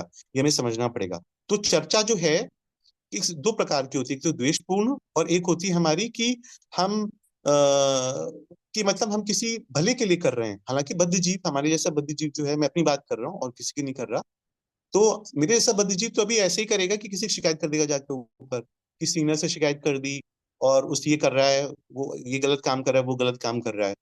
इसमें गुरुदेव ने ये भी हमें बताया कि ये बहुत अच्छे से हमें समझना पड़ेगा कि हमें करना क्या है, अपराधों से बचना है। और कई बार होता है कि कोई लाल कपड़े वाले सफेद कपड़े ले लेते हैं, है ना, कुछ तो बोलते हैं उनका पतन हो गया, इसका पतन हो गया, ऐसा हो गया, वैसा हो गया। तो गुरुदेव, एक मैंने पूछा भक्तिवेदांत वंदना गोस्वामी जो हमारे गुरुदेव हैं, इनमें ही मैंने एक चीज देखी, औरों में होगा वो शायद मैं उतना नहीं देख पाया, कि वो इन चीजों को बड़ा सहज और बहुत अच्छी तरीके से बताते हैं। उनका जो परिवेशन है इन चीजों को बताने का और उनका कन्विक्शन जो है वो बहुत सारे लोगों को अट्रैक्ट करता है। और मुझे पर्सनली बहुत अट्रैक्ट किया वो चीज कि उन्होंने बिल्कुल फिलॉसफी जो है परम गुरुदेव की और जो गुरु वैष्णव की जो विचारधारा है उसी का ही हर जगह प्रचार कर। मैं देखता हूँ जब भी वो यहाँ कथा करते हैं या जब भी कोई विदेश में कथा करते हैं, वो हर ऐसे तत्व को लेके बताते हैं, भले उनको कुछ समझ में आए या ना आए, बट उससे होता ये है कि अन्य लोगों को उन चीजों के बारे में उत्सुकता बढ़ती है उन चीजों की। तो जो गुरुदेव ने हमें बताया कि हमें जो जिन चीजों का पालन करना है, कि हमें अपनी नाम संख्या पूरी करनी, प्रयास करना चाहिए, हमें नाम संख्या पूरी होनी चाहिए, है ना, वैष्णव का सम्मान करना चाहिए, अपराध से बचना चाहिए। और दूसरी बहुत जो इम्पोर्टेंट चीज है कि भजन में हमें जो वो करता गिराता है या हमें थोड़ी प्रॉब्लम आती है, हमारा उत्साह, कि हमारा उत्साह जो है, हम कभी बहुत डाउन फील करते हैं, हमारी हेल्थ ठीक है तो हम बहुत अच्छा फील करें, हेल्थ ठीक नहीं है तो बहुत बुरा फील करेंगे, माला ही नहीं हो पाएगी, टांग देंगे। तो गुरुदेव बोलते हैं कि उपदेशामृत में जो श्लोक है श्री गोस्वामी द्वारा विरचित, कि उत्साह निश्चय धैर्य तत्त कर्म प्रवर्तनात्, तो हमें उत्साह धैर्य करना पड़ेगा। अगर हमने उत्साह और धैर्य पूर्वक अपने अपने साधन को अभी मैं अपनी बात करूं तो अभी मेरे जैसे व्यक्ति का तो साधन भी नहीं हो रहा, ये साधन आभास कहलाया जाएगा। तो अपनी स्थिति का यथावत अगर आपने वो कर लिया है कि आप किस जगह पर हो और कहाँ पहुंचना है, तो आपके लिए फिर चीजें थोड़ी सुलभ हो जाती हैं। तो जब हम बात करते हैं यहाँ पर, जैसे हमने उत्साह की बात करी, तो ये उत्साह में होना चाहिए कि हमें भजन करना है, जिस चीज पे हम कर रहे हैं उससे एक दिन हमें कृष्ण जरूर मिलेंगे और हमारा कल्याण अवश्य होगा उस चीजों से। अब यहाँ पर बात आती है कि उत्साह हो तो कैसे हो, कि उत्साह हमें इस प्रकार हमें लेना चाहिए, अगर हम कभी बहुत बुरा फील कर रहे हैं तो हमें अपने से नीचे को देखना चाहिए। गुरुदेव ने बोला कि अगर हम अपने से नीचे को देखेंगे तो कोई कुछ भी नहीं कर रहा है, उससे तो बेहतर है ना हम। और अगर हमें बहुत अभिमान आ रहा है तो हमें अपने से ऊपर वालों को देखना चाहिए।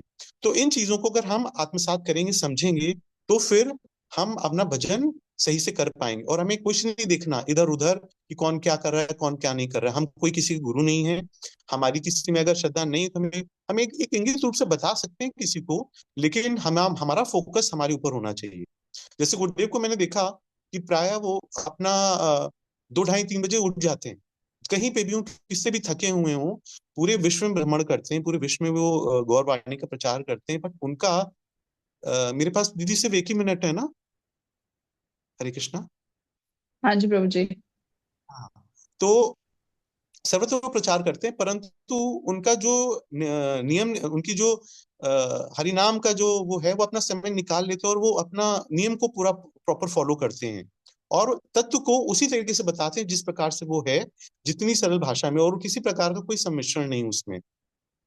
अब हम जब आते हैं यहाँ पर कि यहाँ पर इस प्रकार और भी बहुत सारी चीजें हैं जो हम सारी शिक्षाएं हैं जिनके बारे में सविस्तार मुझे मैं क्योंकि मैं कोई कथा वक्ता नहीं हूँ, मैं कोई प्रचारक नहीं हूँ, तो मैं थोड़ा सा इधर उधर से जो भी मेरे अभी हृदय में आ रहा है, जो मैं सोचा था मैं बोलूंगा, वो मैं बोलने का प्रयास करूंगा, मैं प्रयास कर रहा हूँ। तो ये तो चीज हो गई हमारे गुरुदेव के उन चीजों की जो हमें हमें हमारे जो हम साधन कर रहे हैं उस पे हमें फोकस रह के हमें आगे करना। अब इस प्रकार काफी सारे ऐसे चीजें आती हैं जहां पर हम समझ नहीं पाते हैं। जैसे प्राय कुछ गुरु भाइयों ने मुझे बोला कि गुरुदेव तो खाली गुरु गुरु की बात करते हैं, वैष्णव का तो कभी नाम ही नहीं लेते। तो कुछ हमारे गुरु भाई थे, कुछ अन्य वैष्णव थे, वो भी बोलते कि आपकी जो हमारे कुशाध्यक्ष वन गोसाई महाराज है, गुरु शब्द पे बहुत ज्यादा जोर देते हैं। तो उनके पीछे वजह ये है गुरु शब्द की, क्योंकि अगर हम बात करें, गुरु भी तो वैष्णव है। अब जब वो वैष्णव है तो अलग से हम वैष्णव को हम क्यों बोलेंगे? गुरु में अगर श्रद्धा है, क्योंकि देखो गुरु में अगर हमारी श्रद्धा है, गुरु में सत्ता श्रद्धा हो जाती है, लेकिन वैष्णव में श्रद्धा नहीं होती हमारी जल्दी, अन्य वैष्णवों में, क्योंकि गुरु हमारा गुरु के प्रति ऐश्वर्य भाव होता है। तो जब हमारा गुरु के प्रति ऐश्वर्य भाव है तो हम उसका आदर भी करेंगे, हम उसके आदेश का पालन भी करेंगे। लेकिन अगर हमारा गुरु के प्रति आदर भाव नहीं, जो कि थोड़ा जल्दी होता नहीं। अब वैष्णवों के प्रति क्या होता है, अपराध जो हमारा शुरू होता है वैष्णवों से, तो जो अपराध है उस चीज से हमें बचना है, हम कि हमारा वैष्णव अपराध ना हो। मेरा समय हो गया है दीदी, तो अब तो शायद हमें समापन करना होगा ना? हरि बोल। आप इसको कंक्लूड कर दो प्रभु जी। ठीक कर रहा हूँ। ठीक है दीदी। तो मैंने बोला या अब तक का जो सार ये निकला कि जो गुरुदेव हमें देने आए हैं, अगर हमने उसको ही पूर्ण करा तो वो सच्ची सेवा होगी हमारे गुरु के प्रति। और जो उनकी शिक्षाएं हैं, उनकी शिक्षा उनकी ग्रंथों के माध्यम से हम उनकी शिक्षाओं का ग्रहण कर सकते हैं। जैसे भक्ति भक्त भगवान एक ग्रंथ है, बहुत सारे ग्रंथ हैं उन्होंने प्रकाशित करे हुए, हिंदी और अंग्रेजी में, तो कई ग्रंथ हिंदी में भी हैं, जिसमें भ्रमर गीता, जिसमें हमारे गुरु भाई ने भी बड़ा अच्छा काम करा हुआ है। उसमें पूरी चीज का वर्णन है। तो सबसे पहले आप भक्ति भगवान पढ़ के फिर आप भ्रमर गीता अगर पढ़ते हो तो आपको फिर समझ में आ जाएगा कि एक भक्तों की जो कैटेगरी है वो किस प्रकार से उसमें उनका वैशिष्ट्य बतलाया गया है उसमें। तो इतना कह के ही मैं अपनी वाणी को विराम दूंगा। कोई गलती तो क्षमा करना, आप सब लोग, आप सब गुरु भाइयों, मेरे को क्षमा करना, क्योंकि मैं कोई प्रचारक, जैसे मैंने बोला, मैं प्रचारक नहीं हूँ। तो जो मेरे हृदय में आया वो मैंने बोलने का प्रयास करा। वांछा कल्पतरुभ्यश्च कृपा सिंधुभ्यश्च पतितानां पावनेभ्यो वैष्णवेभ्यो नमो नमः। हरे कृष्ण प्रभु जी। जी जी। आपने बड़ी अच्छा शास्त्रों की वाणी को बताया, श्रद्धा के बारे में बताया, और फिर उपदेशामृत का जो श्लोक आता है, रूप गोस्वामी पाद ने लिखा है, उत्साहात निश्चात धैर्यात तत्त कर्म प्रवर्तनात् संग त्यागात् सतो वृत्ते षड्वीर भक्ति प्रसिद्धति। तो आपने जो श्रद्धा की बात कही वो तो बहुत ही सुंदर है। कपिल देवहूति संवाद में जैसे भगवान कपिल देव माता देवहूति को कह रहे हैं, सताम प्रसंगाम मम वीर संविदो भवंती हित कर्ण रसायना कथा तज्जोषणादाशु अपवर्ग वर्तमने भक्ति श्रद्धा रति भक्ति अनुक्रमिष्यति। कि अगर हम क्या करते हैं, जो कहते हैं ना सत्पुरुष होते हैं, मतलब महत पुरुष होते हैं, महत पुरुषों के, जो महत पुरुषों के संग में हम भगवान की वीर्यवती कथाओं को श्रवण करते हैं, तो वो क्या करती हैं, वो हमारे हित कर्ण कानों के माध्यम से हमारे हृदय में जाती हैं और क्या कार्य करती है, औषधि का कार्य करती है वो कथा। तो कह रहे हैं अब उन कानों को प्रिय कर लगने वाली वो जो कथाएं हैं वो हमारे क्या करती हैं, हमारी अविद्या को, हमारी हृदय में जो अविद्या है, जो हम भगवत विमुख हैं, उस विमुखता को दूर कर देती है। और उसके बाद क्या करती है, श्रद्धा रति भक्ति अनुक्रमिष्यति। तो जैसे जैसे हम महत पुरुषों का संग करते हैं और उनके मुख से भगवान की कथाओं को श्रवण करते हैं, तो क्या होती है, श्रद्धा होती है पहले, और उसके पीछे क्या होती है, रति होती है, और फिर उसके पीछे प्रेम हो जाता है। तो इस तरह से भक्ति का उदय हो जाता है। तो भक्ति आती कैसे है, एकमात्र महत पुरुषों के संग से ही भक्ति आती है। तो आपने बड़ी सुंदर पुष्पांजलि दी, बहुत ही अच्छा, आपका बड़ा बड़ा बहुत सारा धन्यवाद प्रभु जी। और अभी समय को देखते हुए हम अपने अगले स्पीकर के पास चलते हैं। हमारी अगली स्पीकर है महक मधुस्मिता। मधुस्मिता यहाँ पे है। हरे कृष्णा। माइक ऑफ है तुम्हारा। हरे कृष्णा, दंडवत प्रणाम। दंडवत प्रणाम। तो ये मधुस्मिता है और बड़ी यंग एज में ही शिला गुरुदेव के आश्रय में है और पूर्ण श्रद्धा रखती हैं गुरुदेव के प्रति और गुरुदेव की कथाओं के प्रति और गुरुदेव की वाणी को बहुत डीपली एनालाइज करती है, समझ के उसको अपने जीवन में पालन करने का प्रयास करती हैं। और बहुत सारे शास्त्रों को लेके बहुत सारे संशय भी आ जाते हैं इनके हृदय में, फिर वो पूछती हैं, श्री गुरुदेव से पूछती हैं तो इनको सारे उत्तर में मिल जाते हैं। तो मैं प्रार्थना करूंगी इनसे कि अपनी पुष्पांजलि श्री गुरुदेव के चरणों में दें। हरे कृष्ण।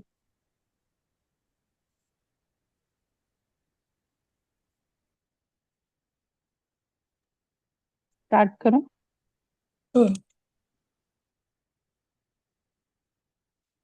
ओम अज्ञानतिमिरान्धस्य ज्ञानाञ्जनशलाकया चक्षुरुन्मीलितं येन तस्मै श्रीगुरुवे नमः। नमो विष्णुपदाय गौरपृष्ठाय भूतले श्रीमते भक्तिवेदान्तवनेति नामिने। वन्देऽहं भक्तिचकोरं गौराङ्गनिष्प्रेषितं श्रीमद्भक्तिवेदान्त स्वामी वनं नमस्तुभ्यं। क्षीराधिकाय निष्ठितं रसायनां कथामृतं संकीर्तनमानन्दां गोस्वामी वनं नमः। नमो विष्णुपादाय श्रीराधिकाय प्रियात्मने श्रीमते भक्तिवेदान्त नारायण गोस्वामी इति नामिने। श्री कृष्ण लीला कथने सदक्षिणाधुर्य माधुर्य गुणेश युक्तं वरं वरण्यं पुरुषं मेहनतं तं नारायण तं शिरसा नमामि। वाञ्छाकल्पतरुवैश्य कृपा सिन्धु एव च पतितानां पावनेभ्यो वैष्णवेभ्यो नमो नमः। हरे कृष्ण कृष्ण कृष्ण हरे हरे, हरे राम राम राम हरे हरे। तो सर्वप्रथम श्रील गुरुदेव भक्ति वेदांत वन गोस्वामी महाराज जी के चरणों में मैं अनंत कोटि दंडवत प्रणाम ज्ञापन करती हूँ और आप सभी वैष्णव वैष्णवी के चरणों में मेरा यथा योग्य दंडवत प्रणाम। तो मैं पहले तो श्याम प्रभु और रश्मि दीदी को धन्यवाद करना चाहूंगी कि उन्होंने मुझे मौका दिया कुछ बोलने का। मेरी योग्यता तो नहीं है बट फिर भी उन्होंने मुझे मौका दिया। और जैसे हमारे श्रील गुरुदेव बोलते हैं कि अगर हम वैष्णवों के बारे में कुछ बोलते हैं तो हमारी जीवा पवित्र होती है और हृदय के विकार दूर होते हैं। तो यदि मुझसे कोई त्रुटि हो तो मुझे माफ कीजिएगा। तो मैं पहले इस्कॉन जाती थी और हर वीकेंड कोशिश करती थी कि जाऊं क्योंकि मुझे अच्छा लगता था अपना वीकेंड थोड़ा ऐसे इस्कॉन जाके स्पेंड करने का। बट और मेरा मन करता था उधर क्लासेस में देखती थी कि भगवत गीता की क्लासेस होती हैं, हरि नाम कर रहे हैं लोग। तो मेरा भी मन करता था कि मैं भी कभी भगवत गीता पढ़ पाऊं। तो जब ये मेरे मन में आया तो कुछ ही टाइम बाद मेरी रश्मि दीदी से मिली मैं और पुरुषोत्तम मास में, और उन्होंने बताया कि वो भगवत गीता की क्लासेस लेती हैं। और मैं इतनी उस टाइम प्रसन्न हो गई कि जो मैं सोच रही थी कि मैं भगवत गीता थोड़ी पढ़ पाऊं, समझ पाऊं, वो मैं उनके थ्रू करने लग गई। और उन्होंने ही मुझे गुरुदेव से मिलवाया। और जब मैं पहली बार गुरुदेव से मिली और मेरा हरि नाम हुआ तो उनके दर्शन करने मात्र से ही और हरि नाम जब मुझे मिला तो पता नहीं मैं क्यों, मुझे समझ नहीं आया मैं क्यों इतनी इमोशनल हो गई। और मुझे ऐसा बाद में रियलाइज हुआ कि शायद वो खुशी के अश्रु ही थे। तो जैसे कुछ बहुत बड़ा मिल गया हो। तो उस टाइम जो वाइब्रेशंस थी वो अलग ही थी। बट पहले तो मुझे ये भी नहीं पता था कि गुरु का मतलब होता भी है और ऐसे गुरु एग्जिस्ट भी करते हैं इस कलिकाल में। क्योंकि हमने देखा है कि आजकल जो गुरु का भेष धारण करे हुए हैं वो सिर्फ अपनी फेम के लिए उन्होंने भेष धारण किया हुआ है, लोगों से बस मनी लेने के लिए किया हुआ है। बट ऐसे गुरुदेव जो अपना हित ना सोच के हमारे हित के लिए इतना भ्रमण कर रहे हैं, इतना विदेशों में जा रहे हैं, तो ऐसे गुरुदेव मिलेंगे वो मुझे बिल्कुल भी मतलब मैं इमेजिन ही नहीं कर पा रही थी। और जैसे उन्होंने मुझ जैसे बद जीव को अंधकार से उजाले में आके रख दिया, ऐसा हुआ मेरे साथ। क्योंकि मतलब मेरे को बहुत पहले एनजाइटी होती थी और थोड़ा ऐसे चीजों में बहुत डर लगता था। बट वो कहीं ना कहीं मेरा मैं बल उन्होंने मुझ पे कृपा करी और बल प्रदान किया कि मैं थोड़ी इन चीजों से बाहर निकल पाई। और फिर जब मैंने भगवत गीता पहले खुद पढ़नी शुरू करी थी, थोड़ी बहुत मैंने खुद पढ़नी शुरू करी, बट मुझे बिल्कुल भी समझ नहीं आई और मुझे लगा नहीं कि शायद मैं फिर पढ़ पाऊंगी। बट फिर उन्होंने ही कृपा करी मेरे ऊपर कि मैं अब पढ़ भी पा रही हूँ कुछ और समझ भी पा रही हूँ और जीवन में थोड़ा थोड़ा उसको यूज करने का प्रयास भी कर पा रही हूँ। और इवन श्लोक भी याद कर पा रही हूँ। मतलब मैं तो कभी इमेजिन ही नहीं कर सकती थी कि मैं श्लोक भी याद कर पाऊंगी। ये मेरे लिए बहुत बड़ी बात है। तो ये सब जो मेरी बिल्कुल सोच के बाहर हुआ, पर गुरुदेव ने मुझ जैसे भज्जीव पे इतना मुझे बल दिया कि मैं ये सब कर पाई। और उनकी कथाएं सुनकर कुछ कुछ लोगों की इतनी रियलाइजेशन होती हैं कि जैसे एक श्लोक आता है भगवत गीता में, सुख दुखे समे कृत्वा लाभा लाभो जय जयो तथो युद्धाय युजस्व नैवं पाप में आपसी। और कि सुख दुख को सेम मानो और दोनों टेम्परेरी स्टेट्स हैं। तो ऐसे दोनों में एक्सट्रीम्स में मत चले जाओ कि सुख में बहुत सुखी मत हो जाओ और दुख में बहुत दुखी मत हो जाओ। तो थोड़ा मैंने चीजों को ऐसे लेने शुरू किया तो मैं अपना कॉन्फिडेंट गेन कर पाई और चीजों को सहन कर पाई। ये है। और फिर एक और श्लोक जैसे आता है कि सुखेषु उद्विग्न मना दुखेषु विगत प्रिय भीत राग भय क्रोधा स्थितिदीन उन्हें उच्यते। कि अगर जो दुख आ रहा है मेरे पास, तो वो मेरे प्रारब्धों की वजह से ही मेरे पास दुख आ रहा है। और जो सुख आ रहा है उसमें भी मुझे बहुत ज्यादा सुखी नहीं होना और दुख में भी बहुत ज्यादा दुखी नहीं होना। तो सेम उनके साथ सेम डील करके ज्यादा रिएक्ट ना करके उनके पर नॉर्मल रह के हम उन चीजों से निकल भी सकते हैं। तो इवन मैंने अपने फ्रेंड्स को भी देखा है कि वो हर वीकेंड कहीं शॉपिंग पे जाते हैं, पार्टी करने जाते हैं। बट मेरे को ऐसा था कि ये सब करने के बाद भी उन्हें अच्छा नहीं लगता, मतलब दे डोंट फील गुड और उनको डिप्रेशन ही लगता है। बट इधर आके मेरे को ऐसा लगता है कि मेरा वीकेंड हर weekend Bhagavad Gita class attend करके ऐसा लगता है कि मेरा वीकेंड बहुत अच्छे से स्पेंड हो रहा है और नेक्स्ट वीक के लिए मुझे एनर्जी मिल रही है। और एक और अनुभूति मैं शेयर करना चाहूंगी कि मेरे पापा को 10 इयर्स पहले स्टंट डाला था हार्ट में और उनके उसके बाद उनको फिर से थोड़ा इशू आया। और मतलब हम लोग को लग ही रहा था कि कुछ प्रॉब्लम तो होगी मेजर। बट तभी पता चला कि तब गुरुदेव भी आए हुए थे, बाई चांस की बात है। और अगले दिन गुरुदेव ने विदेश जाना था। तो जिस दिन गुरुदेव आए थे उसी दिन रश्मि दीदी ने बोला कि आप स्वस्ति वाचन करवा लो। तो हम लोग ने पापा का स्वस्ति वाचन करवाया और पता चला कि मेदांता में जब नेक्स्ट डे चेकअप करवाया तो पता चला कि सब ठीक है, मतलब कोई कोई इशू ही नहीं है। जैसे उन्होंने साइलेंटली सब ठीक कर दिया था।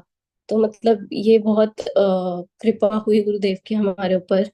और इवन मैं गोवर्धन गई हुई हूँ पहली बार, बहुत बार भी। बट मैंने कभी ये नहीं सोचा था कि मैं परिक्रमा भी कर पाऊंगी। अ, और धाम की महिमा नहीं पता थी मुझे कि अंदर से भी परिक्रमा कर सकते हैं। और राधा कुंड श्याम कुंड के बारे में नहीं पता था। बट ऐसा हुआ कि गोवर्धन की परिक्रमा करने गई जब मैं रश्मि दीदी के साथ, तो एक ही दिन में हमने दोनों परिक्रमा कर ली और मुझे पता ही नहीं लगा कि वो कैसे हुआ। मतलब ये तो इतना मतलब बल दिया गुरुदेव ने और इतना कृपा करी कि कि इतनी कि दो परिक्रमा साथ में हो गई, और इतनी महिमा के बारे में मुझे उनके गुरुदेव के द्वारा पता चला, धाम के बारे में और हरि नाम के बारे में, हरि कथा के बारे में, कि तो ये चीज का मुझे बिल्कुल नॉलेज नहीं था, बट अब सुन के इतना अच्छा लगता है। एंड एक और अनुभूति है कि गुरुदेव जब हमारे घर पहली बार आए थे तो बहुत मतलब गर्मी का दिन था, और वो अपनी लॉन्ग फ्लाइट से आए थे, उन्होंने मतलब ज्यादा रेस्ट भी नहीं किया। एंड वो बस आ गए, और उस दिन क्या हुआ था कि शॉर्ट सर्किट हो गया था घर में ही। एंड और पता नहीं चला, बट 10 मिनट्स वो शॉर्ट सर्किट भी ठीक हो गया। इलेक्ट्रिशियन भी फटाफट आ गया। इलेक्ट्रिशियन ने भी कहा कि मेजर प्रॉब्लम भी हो सकती थी, बट वो उसी टाइम ठीक हो गया। और मतलब बाई चांस की बात है कि गुरुदेव के ऊपर वाला फैन ही नहीं चल रहा था, तो और बाकी सब फैन चल रहा था। और हम लोग इतने विचलित हो रहे थे कि गुरुदेव को गर्मी लगेगी और ये सही नहीं है। तो बट गुरुदेव जैसे वो पहले थे वैसे ही वो मुस्कुरा रहे थे, और वैसे ही उनको कोई प्रॉब्लम नहीं हो रही थी। वो हमें उल्टा बोल रहे थे कि कोई बात नहीं, कुछ नहीं होता, ठीक हो जाएगा। तो ऐसे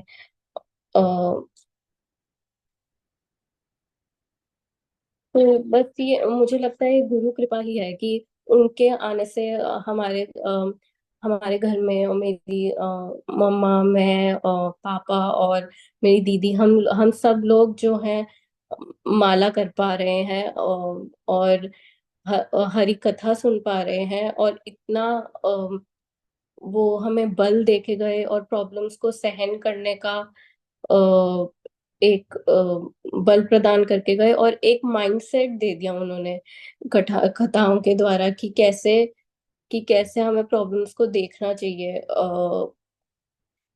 तो मैं ऐसे गुरुपाद पद्म को अनंत कोटि दंडवत प्रणाम करना चाहूंगी, क्योंकि और उनसे उनकी कृपा की वांछा करना चाहूंगी कि मैं कुछ कुछ थोड़ी बहुत भक्ति और सेवा कर पाऊं, और वैष्णवों का संग और गुरुदेव का संग मेरे से कभी ना छूटे। मतलब मैं यही चाहूंगी।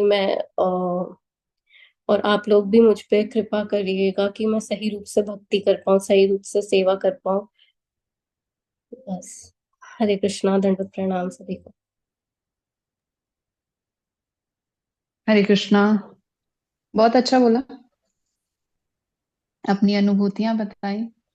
यही गुरुपाद पद्म के चरणों में क्या है, बड़ी सुंदर पुष्पांजलि है। तो जिस तरह से प्रार्थना की, और हर एक जो भी जीवन में घट रहा है उसको गुरु कृपा मान के चलना। भक्ति में अगर अग्रसर हो रहे हैं वो भी गुरु कृपा है। और संसार में जो प्रॉब्लम्स आ रही हैं उनको फेस करने का जो गुरुदेव बल प्रदान कर रहे हैं, ये कोई साधारण नहीं है। जब गुरु के प्रति निष्ठा होती है तभी ऐसा संभव हो पाता है, और जब अनन्य भाव से हम उनका आश्रय स्वीकार कर लेते हैं तो निश्चित रूप से क्या होता है, वो हर क्षण हमारे साथ ही रहते हैं। तो इसमें जैसे आपने प्रार्थना की कि वो क्या करें, हमेशा अपने चरणों में रखें, तो कहते हैं अहम हरे तव पादे कमूलम दासानुदासो भवितस्मि भुवा मनः स्मृता सुपते गुणास्ते घृणित वाक कर्म करौतु काया। तो इसमें क्या बोलते हैं, वृत्तासुर प्रार्थना कर रहे हैं ये कि हे भगवान, हे प्रभु, कि मैं आपका क्या बन सकूं, दासों का दास बन सकूं, और क्या हो, एकमात्र जो आपके ही चरणों की शरण लेते हैं, और मैं उनके दासों का दास बन सकूं, और मेरा मन सदैव आपके दिव्य गुणों के उसमें क्या लगे, दिव्य गुणों को स्मरण करता रहे, मेरी वाणी आपके नाम को हमेशा जप करती रहे, और मेरी जिह्वा क्या करे, आपके गुणों का गुणगान करती रहे। तो सबने बड़े सुंदर रूप से पुष्पांजलि दी। तो श्रील गुरुदेव से यही प्रार्थना है कि आप सबके ऊपर, हम सबके ऊपर गुरुदेव कृपा बनाए रखें, और इसी तरह से सब उनकी सेवा के लिए क्या रहें, उत्साहित रहें। सेवा के लिए और भक्ति में आगे बढ़ने के लिए जो उत्साह है, जैसे वैभव प्रभु ने बोला, उत्साह बहुत जरूरी है। गुरुदेव हमेशा बोलते हैं कि उत्साह क्या है, एक तरह से भक्ति की, जैसे कहते हैं ना, भक्ति की रीढ़ क्या है, गुरु निष्ठा। इसी तरह से उत्साह क्या है, एक सीढ़ी के समान है। वो सीढ़ी हमारे पास होगी तभी हम क्या कर पाएंगे, भक्ति मूलक क्रियाएं कर पाएंगे और गुरु और भगवान की सेवा कर पाएंगे। तो आज अभी समय हो गया है, आज अभी यही रखते हैं। बहुत अच्छा। और भगवत गीता हमारी क्या है, लाइफ कोच का काम करती है हमारे लिए। जैसे हम कहते हैं कि हम बाजार से कुछ भी खरीदते हैं, एक वॉशिंग मशीन भी खरीदते हैं, तो हमें साथ में मैनुअल मिलता है। तो भगवत गीता क्या है, हमारा लाइफ मैनुअल है। हमारी डे टू डे लाइफ में क्या है, किस तरह से हमें परिस्थितियों को लेना है, जहाँ कृष्ण अर्जुन को बता रहे हैं। इसी तरह से अर्जुन को तो इन शिक्षाओं की आवश्यकता नहीं है। ये सारी शिक्षाएं अर्जुन के माध्यम से हमारे जैसे बद्ध जीवों के लिए है, मेरे जैसे बद्ध जीव के लिए है, जिसको नहीं पता कि इस संसार में रहना कैसे है। तो उसमें बहुत सुंदर सुंदर शिक्षाएं हैं, उसको पढ़ो और अनुभव करो। तो परम गुरुदेव ने उसमें जो टीका लिखी है, बहुत ही सुंदर लिखी है। तो बहुत अच्छा भगवद गीता पढ़ रहे हैं। तो आज का जो ये सेशन है यही रखते हैं, और आप सबके चरणों में मेरा कोटि कोटि दंडवत प्रणाम। आप सबने अपना मूल्यवान समय दिया। हरे कृष्ण। राधा नाचे कृष्ण नाचे, नाचे गोपीगण, मन मेरा बन गए रे सखी पावन वृंदावन। राधा नाचे कृष्ण नाचे, नाचे गोपीगण, मन मेरा बन गए रे सखी पावन वृंदावन। बोलो राधा नाचे कृष्ण नाचे, नाचे गोपीगण, मन मेरा बन गए रे सखी पावन वृंदावन।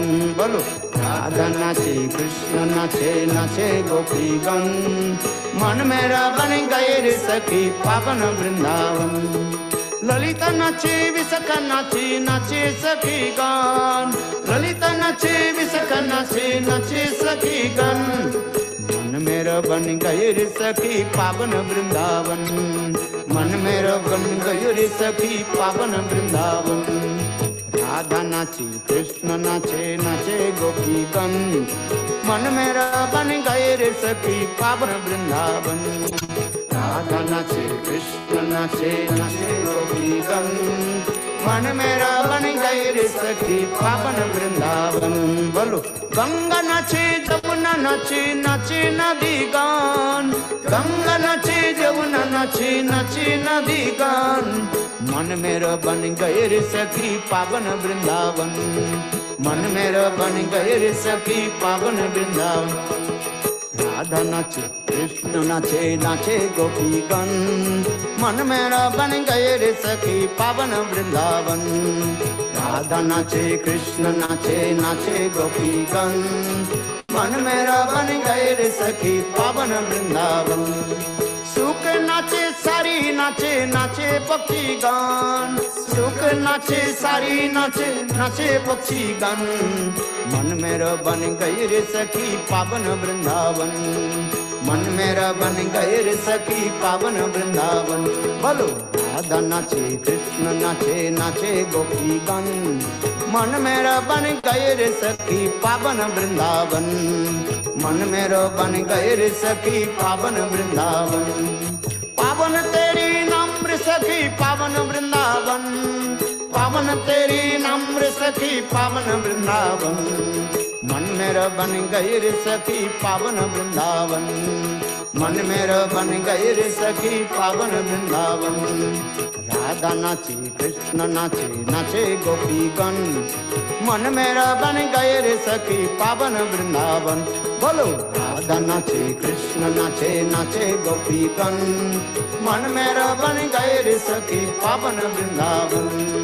मन मेरा बन गए रे सखी पावन वृंदावन। पावन तेरी नम्र सखी पावन जमुना, पावन तेरी नम्र सखी पावन जमुना। मन मेरा सखी बन गयो री पावन वृंदावन, मन मेरा सखी बन गई री पावन वृंदावन। पावन तेरी नम्र सखी पावन वृंदावन, पावन तेरी नम्र सखी पावन वृंदावन। मन मेरा बन गए रे सखी पावन वृंदावन, मन मेरा बन गए रे सखी पावन वृंदावन। राधा नाचे कृष्ण नाचे नाचे गोपीगण, मन मेरा बन गए रे सखी पावन वृंदावन, मन मेरा बन गए रे सखी पावन वृंदावन। हरे कृष्णा कृष्ण कृष्ण हरे हरे, हरे राम राम राम हरे हरे। हरे कृष्णा कृष्ण कृष्ण हरे हरे, हरे राम राम राम हरे हरे। हरे कृष्णा कृष्ण कृष्ण हरे हरे, हरे राम राम राम हरे हरे। हरे कृष्णा कृष्ण कृष्ण हरे हरे, हरे राम राम राम हरे हरे। गौर हरि बोल हरि बोल, हरि बोल हरि बोल, निताई गौर हरि बोल हरि बोल, हरि बोल हरि बोल। बोलो वृंदावन बिहारी लाल की जय। जय जय श्री राधे, जय जय श्री राधे, जय जय